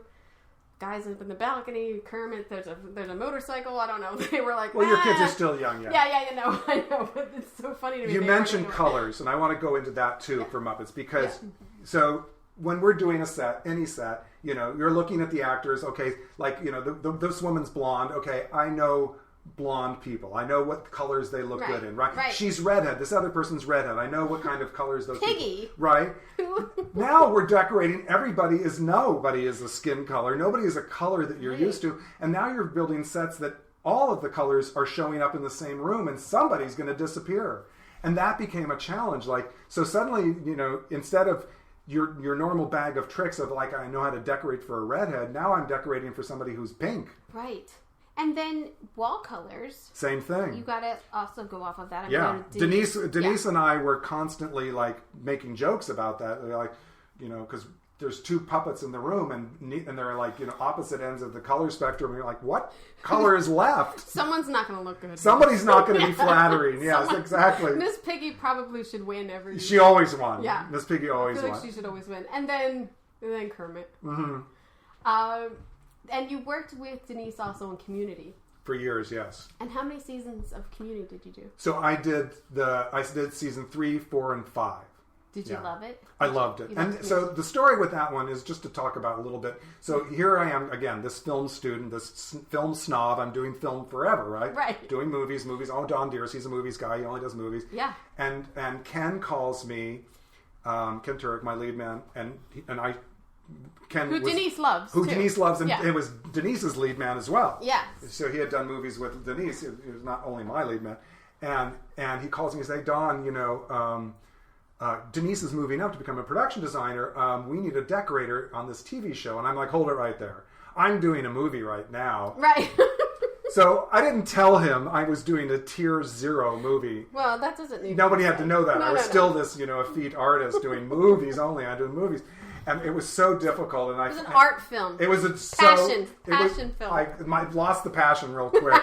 I went and visited them at the set at Paramount, and I'm like, oh, let me, because I'm friends with Denise and Ken forever. I'm going to go see what this show is. They aren't going to lie to me, so I'm going to go see. And I fell in love with it, and I had to like quit the movie and replace myself and the whole deal. And I wasn't used to doing episodic TV because you get the script on hopefully the week before. Hopefully, yeah. On Community, Dan Harmon was a genius. He's still a genius writing stuff, but unfortunately sometimes the genius didn't hit or didn't get the final script until Thursday night. So we worked a lot of weekends or just had to hustle, right? Yeah. Were you every Monday a new episode? Yeah. Yeah. I think depending on the season, but I think Parks. Most of the seasons, Monday was a new episode. And I can get into that. I'm happy to do that. Speechless was that too. But so Monday, if you're prepping, you basically have off. Tuesday, you have your concept meeting. Mm-hmm. Wednesday, Thursday, you have your tech scout and your production meeting. And Friday, we have our art department meeting. Mm-hmm. That's how our little world usually works. But if you're not getting pages or scenes till Thursday night, you have to work the weekend. Right. We would have these things on Community that we dubbed story time. And it was because Dan did not have the scripts finished in time. And so Sabrina, the costume designer, Denise, the production designer, myself, Ken, the ADs, props, which was Rhonda Robinson, we would all go to Pat, the producer's office, and or Dan's office. We'd go to Dan's office, and we would sit there, and Dan would rattle off everything that was going to happen in the episode. And we would sit there and take notes furiously. We had that on beep. And then you would ask a few questions, and if you had a chance to, could it not be a pterodactyl's nest, whatever, no, it's got to be whatever it is. So you would be able to pick his brain there, and that was how that show got made. Yeah. So, and it was the closest thing to being in like some kooky, it was like the Dick Van Dyke Show. We were like zany characters and crazy things going on. Okay, now is that in the fictitious timeline, or is that in the Op-Ed's evil timeline, or all these kinds of like. You don't have to talk to me, man. I did The Good Place. Yeah, exactly the same reboots thing. We had to do, or is this the bad place? Is this the real bad place, or are we faking the bad place? Right. Or are we really in? So now that we're really in the good place, now what is it? It was like. I love those brain exercises because it's not just about the couch anymore. Until they don't shoot it in order. And then you're like, wait a minute. Take 67 is day 1 on Tuesday, but then you got scene 58 on... What? Now we got to redo the whole thing. I don't know. That's show business. If it was easy, everybody would do it. I know. That's true. I mean, that's what we signed up for. And, I do kvetch about that stuff a lot. I know. Because it's like... And then you just have to, again, surrender. It's like, okay... I have 15 minutes before the prop house is closed. I hope that I can get something done. Thank God. I don't know how we would do it if they didn't have websites now. Yeah. Unfortunately, that's how it has to be sometimes. Yeah. And I think now probably even more. More so. But websites help us tremendously. Mm-hmm. And prop houses who are on board and give us dimensions and everything, they allow all these sets to get done. Yeah. It's only as good as we are to get these pieces, and thank God our vendors are so flexible with us. I think that part is genius, and I will speak to the what I told the producers on Kidding when I took the job the first time and the second time, which is that I said I'm not a decorator, and I meant that in that I'm not the one sitting here at my desk doing all this on the computer and my buyer's out there doing most of the work. I'm going to try to take 50%. I never can get 50% of it done because I have, scouting and production meetings and then art department meetings and everything else. And then I'm the one actually dressing the sets with whatever the buyer and I come up with. But I pride myself, or it's part of my process. I don't even know if it's a pride thing. It's part of my process where I want to see the furniture in person, and I want to get ideas from the furniture, and so I was going to talk earlier about what I call the bubbling well, like talking about finding character and what who is this person and how am I going to? The script is giving me nothing, but I know it's important, and later on it might be important. Or we know this much about the person. I love going to secondhand stores, thrift stores, antique stores to get that inspiration. Yeah. Because it is somebody's real furniture. And especially yard sales where you see this is the person whose stuff that is. The Melrose Flea Market has saved me a million times. The Rose Bowl. Right. I mean, Wirtz Brothers we talked about. There's a Long Beach flea market, I think once a month. Right. I like DAV too on Magnolia, like that place. Oh yes. Thank God it's still there. So oh yeah, they moved further down the street. Oh yeah. But those kind of places, because the stuff is there, it may not even be anything that you're going to buy, but somehow, and this is sort of that je ne sais quoi part of our job, where it might be some idea that you don't even know you got. Oh, Craigslist to me is invaluable. Right. And sometimes not even for just to get ideas. Yeah. Wait, you're selling this sofa? Is this what a 30-something it has right now? All right, cool. Right. Now I'm going to look for something like that. Or I say it all the time, Airbnb.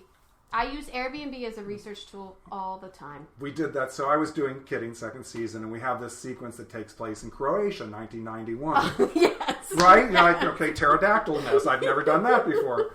And it's taking place during the Serbian-Croatia conflict, right? So...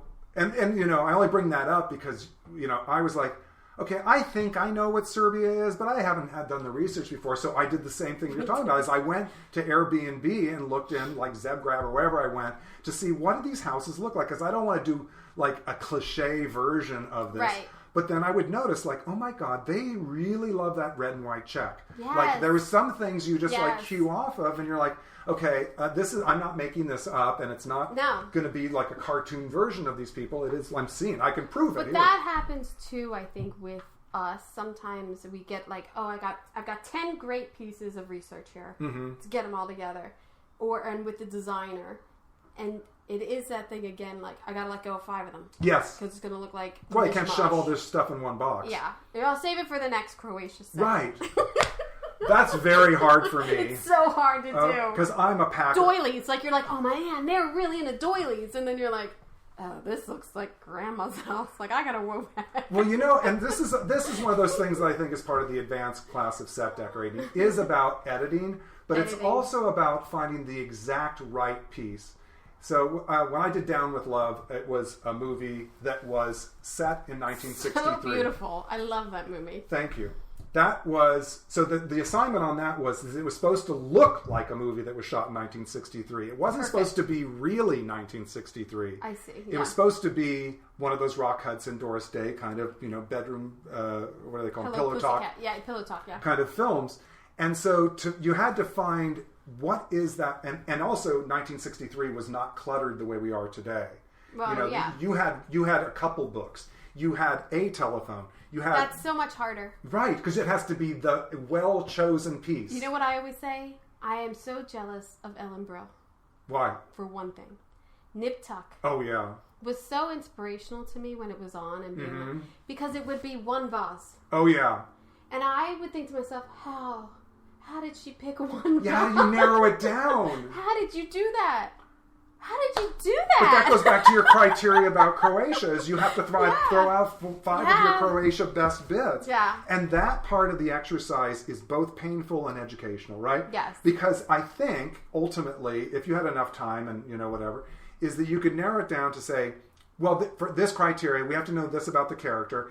We want to know his economic, that his socioeconomic place. Mm-hmm. And this is part of the color palette. Let's say those are the 3 criteria you're going to stick with for picking whatever that object is. I mean, then... Well, it's all about rules that we're setting up for ourselves. Completely. But they're only in our heads. Right. Nobody else knows this stuff. Because what I would say is like, that chair didn't make it on set. Like, it got dropped out or whatever. Right. It's somebody else took, whatever. Right. Whatever. No one knows that but me and the crew. Right. No one in the audience will ever know that. No. That I picked my second choice. Right. And that, to me, that first choice meant everything. But the second choice is in there. It's good. Well, and you mentioned earlier in one of the other podcasts about having a B story. Yeah. Well, yeah. And that is it. It's like stuff happens. Shit happens. Yeah. And again, the audience doesn't know, and we are just telling a story. It might not have been the story that you meant to tell, but sometimes, and this is the thing I'm trying to lean into in my, now in my years after my older age, I don't know what I want to say. After this much experience. After this many years of experience. Is I'm trying to lean into it was meant to happen. That's a good way to think of it. And this is one of the things I'm going to segue to, because now I am making more art, and I've been making my abstract paintings, and now I'm leaning into this whole sort of collage thing that I've been doing. And sometimes, you spend a lot of time cutting out a little guy, because I'm doing analog collage, not doing digital. And so the piece of paper is the original piece of paper, and if you mess it up, that's what it is. Yeah. And so it doesn't matter. It's my art. No one's commissioning. Like, well, that's the thing. No one else is going to know. You should have had 2 arms. Yeah. So, some of that is part of the artistic process. Is like, okay. It's that part of, like, one of the things that I have a minute to do when I get home from work, after you do what you got to do. I just want to watch Housewives. Oh, really? I just want to not, or any sort of stupid reality type thing. I don't want to think about a plot. Yeah. I don't want to think, I just want to laugh. Yeah. I want to, if I could watch Caddyshack probably every day, I would. Like, I want to zone out. I don't want to think about anything. I don't want to make any decisions. I don't care what we eat for dinner. I don't want to make another decision. I just want to zone out for like a half hour. And I think that's one of the reasons I watch like Housewives and a lot of Bravo, because I don't have to think about it. I don't have to think about a plot. It's easy. Yeah. Well, I think we have to, because we're on from 6 a.m. till like 9 at night, right? Yeah. And that brain is going. And again, I'm thankful to have a job that employs my brain. We don't have to do crossword puzzles. No. Our brain is on. No, I know. I can't even fathom that. First of all, I can't spell, so it's... Neither can I! Oh, yeah. I always blame my Catholic school. We never really... We would like mass every week, but we never like focus on spelling. Oh, God. I'll have to talk about Catholic school. That's a whole nother podcast. Yeah. Yeah, but, decompressing, you have to figure out a way to do it. I mean, sometimes for me it's been cooking, but now, it's art, making art. And your Instagram. And my Instagram. Yeah, thank you. And really it is Instagram for me because it is about just observing things and then deciding to photograph. And it has to be disposable for me because you're letting it go into the Ethernet, right? Like, okay, I took this picture of this thing, I zhuzhed it, or I added color, or I did something, or I collaged it, because now I can do that with Instagram. You do a lot of kaleidoscope, and then I think as a viewer, you got to figure out what was actually shot there that you've made into this piece of art. Well, that's part of my story too, is that I don't necessarily want you to know what it is. Yeah. Or sometimes I decided that if you make it too cryptic, it's not as approachable. So sometimes you want to see what it is. How did he get there? Yeah. Like, what were the pieces? Because sometimes that, I think, makes the art a little more approachable. Yeah. Well, yeah, but I enjoy the thought process of looking at this image that you've put up there, because I know you've taken time. Mm-hmm. I know that it's distinct and it's something that you focus on and it's art. And I'm always sort of like, I always stop at your things and I'm always sort of like, wow. This guy's like making art on freaking Instagram. Like, what am I doing? Yeah, but and the beautiful part of it, I mean, it's so great. It's so accessible too. You don't need anything other than a phone and an idea. Yeah. Because you can literally, like, some of my photographs are literally things that are out of focus. That, some weird thing, not often, but sometimes, and a lot of them sometimes have like a second meaning, or they're not political, but there might be some sort of social comment. And I have been a photographer for years, shooting stuff. Photography. Yeah, and used to always shoot like age jobs and signage and weird, that kind of stuff that I was documenting in a way, like, I want to shoot this to remember it in a way. And I think Instagram now, for me, is sort of like when I took photo class in high school, where you would share the process with somebody else, and there would be comments, or there would be, like people had, observations about your photographs, and that was helpful, and it helps you grow. We want input. Yeah. We want input on stuff. I mean, otherwise we just think we're doing great things and just like... And crazy... Sometimes you need the criticism. Like, I do. I need...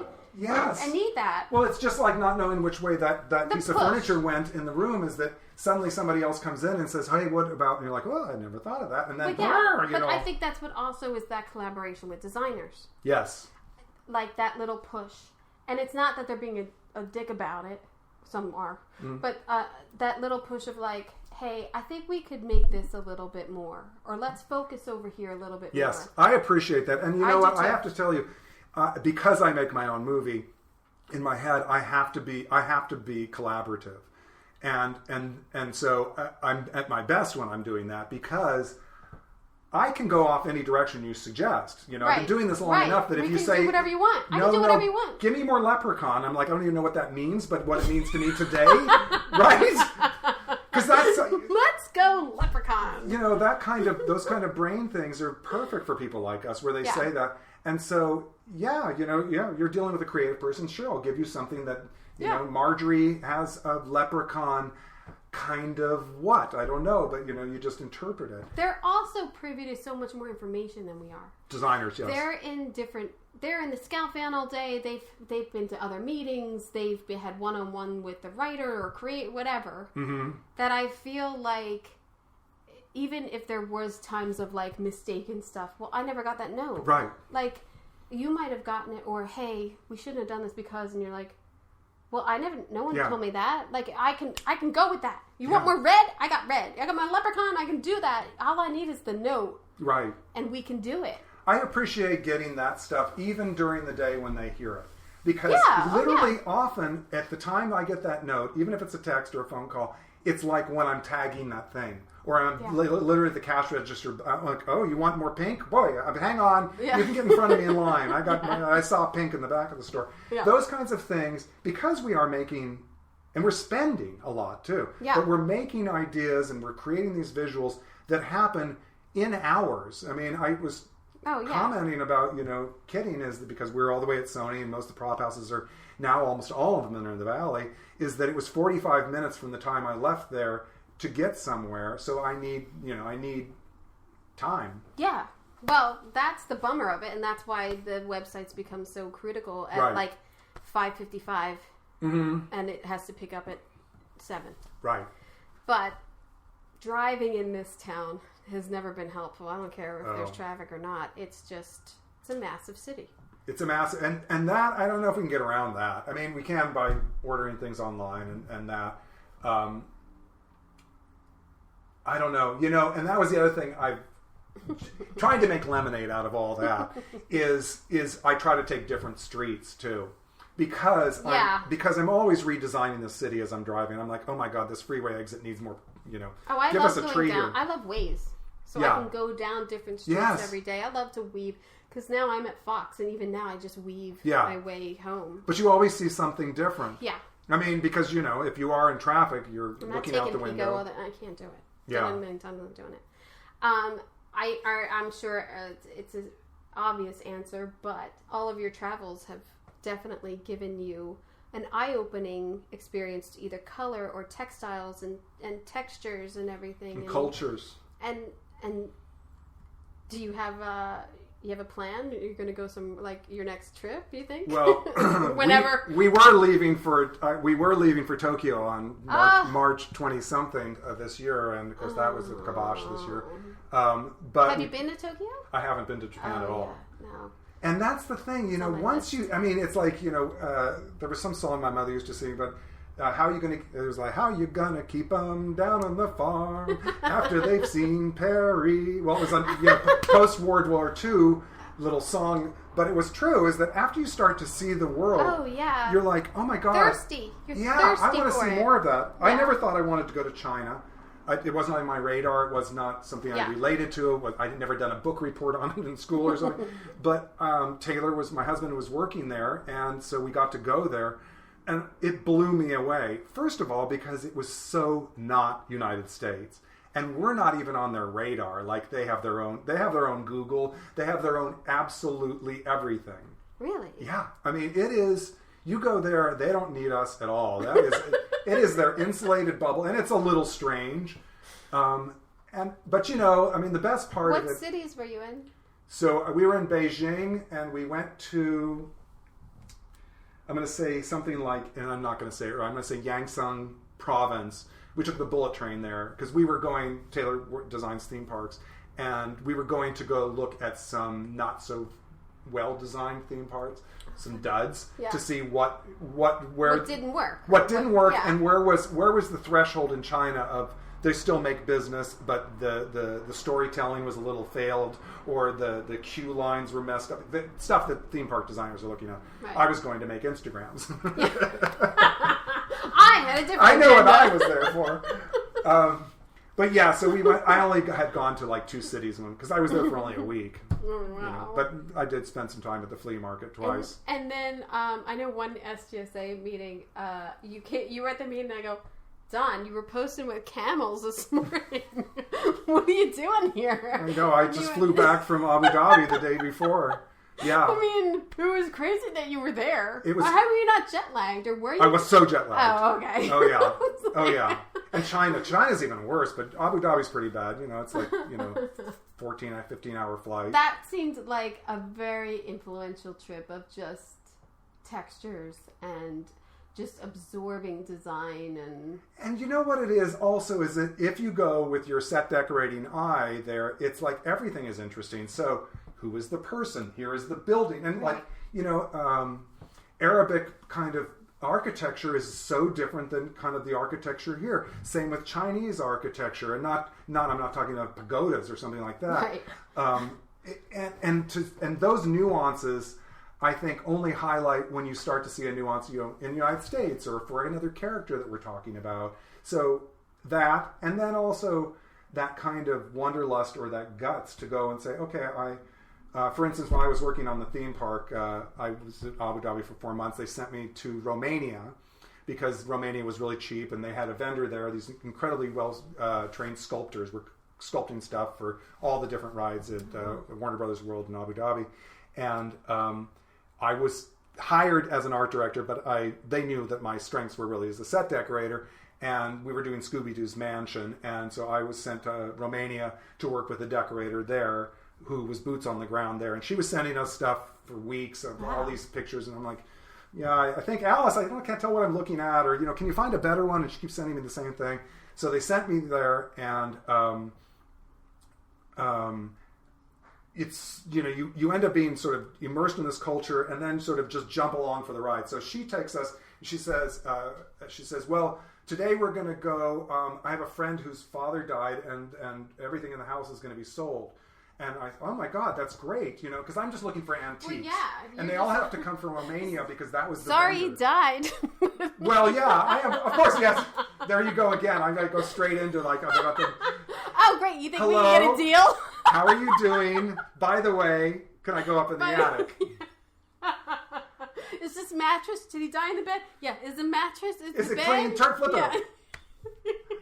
I posted on Instagram that day because I am going up in an attic in Transylvania to go and look for things in the attic. Like, when can you say that sentence? Yeah. I mean, that's phenomenal. And found great stuff, yeah. And, but it also is, those things are also both exotic and then the same. Like, they're not unlike the garage sale where you saw the woman who's selling it, too. You can put, for instance, that house, I didn't know who the man was. You could put together the whole story of who he was. And they were opening cabinets. I mean, everything was still stocked. Everything was still there. And they were like, yeah, sure, well, how much are you paying? Sure, we'll sell it. But, it's always interesting, all of that whole process about, these wishes. And in my movie, that Scooby-Doo Mansion's going to have this. But I also think traveling for us, we're still on the clock. We're still always absorbing. Yes. Well, what is? Oh, they got an umbrella stand over there. Yeah. Oh, that's cool. Does it rain a lot here? Does it rain? Oh, okay. Yeah. Oh, that's cool. Oh, they got hooks. All right. Well, that's something. Like, I just feel. But I don't know if we would have been that way if we hadn't gotten into this business. No, right? Like, if I came out of film school and got another job and didn't end up on this path, I don't think I'd be shooting age jobs and weird, in Abu Dhabi, that there's a weird Christmas tree in this cafe in, right. like March. Like, what? Right. Why is that still here? And why is it here at all? This is a Muslim country, But it's all for our benefit as decorators, this vernacular, everyday research of life that's hopefully someday we can put into a set and make it look real. Right. And I think, I don't know, I think that's one of the great things about traveling the world. Oh, it is. And, even just traveling the United States, it almost doesn't matter where you travel. Yeah. You go to Palm Springs, it's a different life. It is. And you're like, what do you people... All right. And the architecture. Yeah, I love Palm Springs, but yeah. Or Santa Barbara. And also shopping. Like, I try to make sure that when I go to these places, like I did when we went to Romania, when I was there on my own that week, they had a crafts fair in the middle plaza. And I was like, oh my God, I'm so glad I'm here. I went out to dinner. I didn't even know this event was going on. There's some singing going on this stage, and they're singing some music. And like, all these crafts were, and it was so many things that you were not going to see in the stores because these were the craftsmen that set up their little 6-foot table and were selling stuff. So that I like to do that. I like to go shopping, even no matter where it is, like furniture shopping. Like I tried to do last time I went to Abu Dhabi. I did that too. I was like, I want to go buy some dishes because I saw stuff here. I've never seen that anywhere else. I want those dishes. I just shove it in my luggage. I'm like, I couldn't bring the camel home. The camel pictures were cool. Yeah, that's cool. I mean, when else do you get to go to a camel market and see hundreds of camels? That's crazy. Yeah. And did they sell them? There was an auction? Yeah. Oh, I mean, they knew I wasn't there to buy one because I looked like what I was, which is a tourist, kind of taking pictures and trying to get them to get cute pictures with me. But they're all for sale and everything. Just I mean, camels are both for meat and they're for travel. Milk. Yeah, milk. Yeah, very odd tasting. No. Oh, I never. Yeah, I had camel milk chocolate. It's a little gamey. It's gamey milk? Oh, no. I can't. Yeah. I can't really do... I don't really venture far off. Cows. Cows, chickens, pigs. It's basically my little world, but... no, I always think travel... I've done Europe, I haven't done Asia. Yeah. I just think it's such a privilege. to be able to like absorb those things and be able to travel and bring it back into our world. And for me, part of it also is using the camera. Like I remember I was doing a American Playhouse Theater in Minnesota, actually, and I was the art director. I was the assistant art director on that, and I had my own car because I was coming from California and we were there. And on the weekends, I would go out and just go exploring, and I would spend so much time just shooting photographs because that's, I don't know if I need any more, but we'll just finish the bottle. Yeah. Save some for you. Because it also, later on, like, ideas, like, I remember shooting, we were in there in the fall, and, you know, I'm not familiar with the Midwest and what grows there. And, right. And the seasons are completely different than what we get in California, and I'm a native Californian. And I remember just fixating on, like, these swampy places because they had all these warm tones of, like, ochre and then brown and then, like, this other kind of, sienna color. I'm like, all this is growing in this little weird, I, like, spent the day, because I'd never seen it before. Yeah. But that's also the great thing about this digital photography. We could take 100 pictures. Yes. And post them next week. Yes. Or take 100 pictures and I'm only going to use 2. Right. The digital camera, I mean, even like, you can't even fathom how many pictures I have of these babies. Oh, yeah. Sure. It's like, it's unhealthy, I think, for parents at this point to have this access. Yes. You're like, well, we don't have editing now. Like, yeah. I remember, because again, when I was shooting this in Duluth, I was shooting transparency. So I had a roll of 35 photographs, and then you'd shoot it, and you'd go through 35, you'd rewind it, put it, and because I was very into transparencies then, because I was doing club shows. I was doing it's a great medium, underground club shows, and I was doing these projection things, and any kind of like collage-y thing I could do then, I would just turn it into something. And when were you doing that? Was that was in the late 80s and very early 90s. Yeah, I was involved in the downtown club scene. And you always have interesting artwork in the luncheon. For the auction, yeah.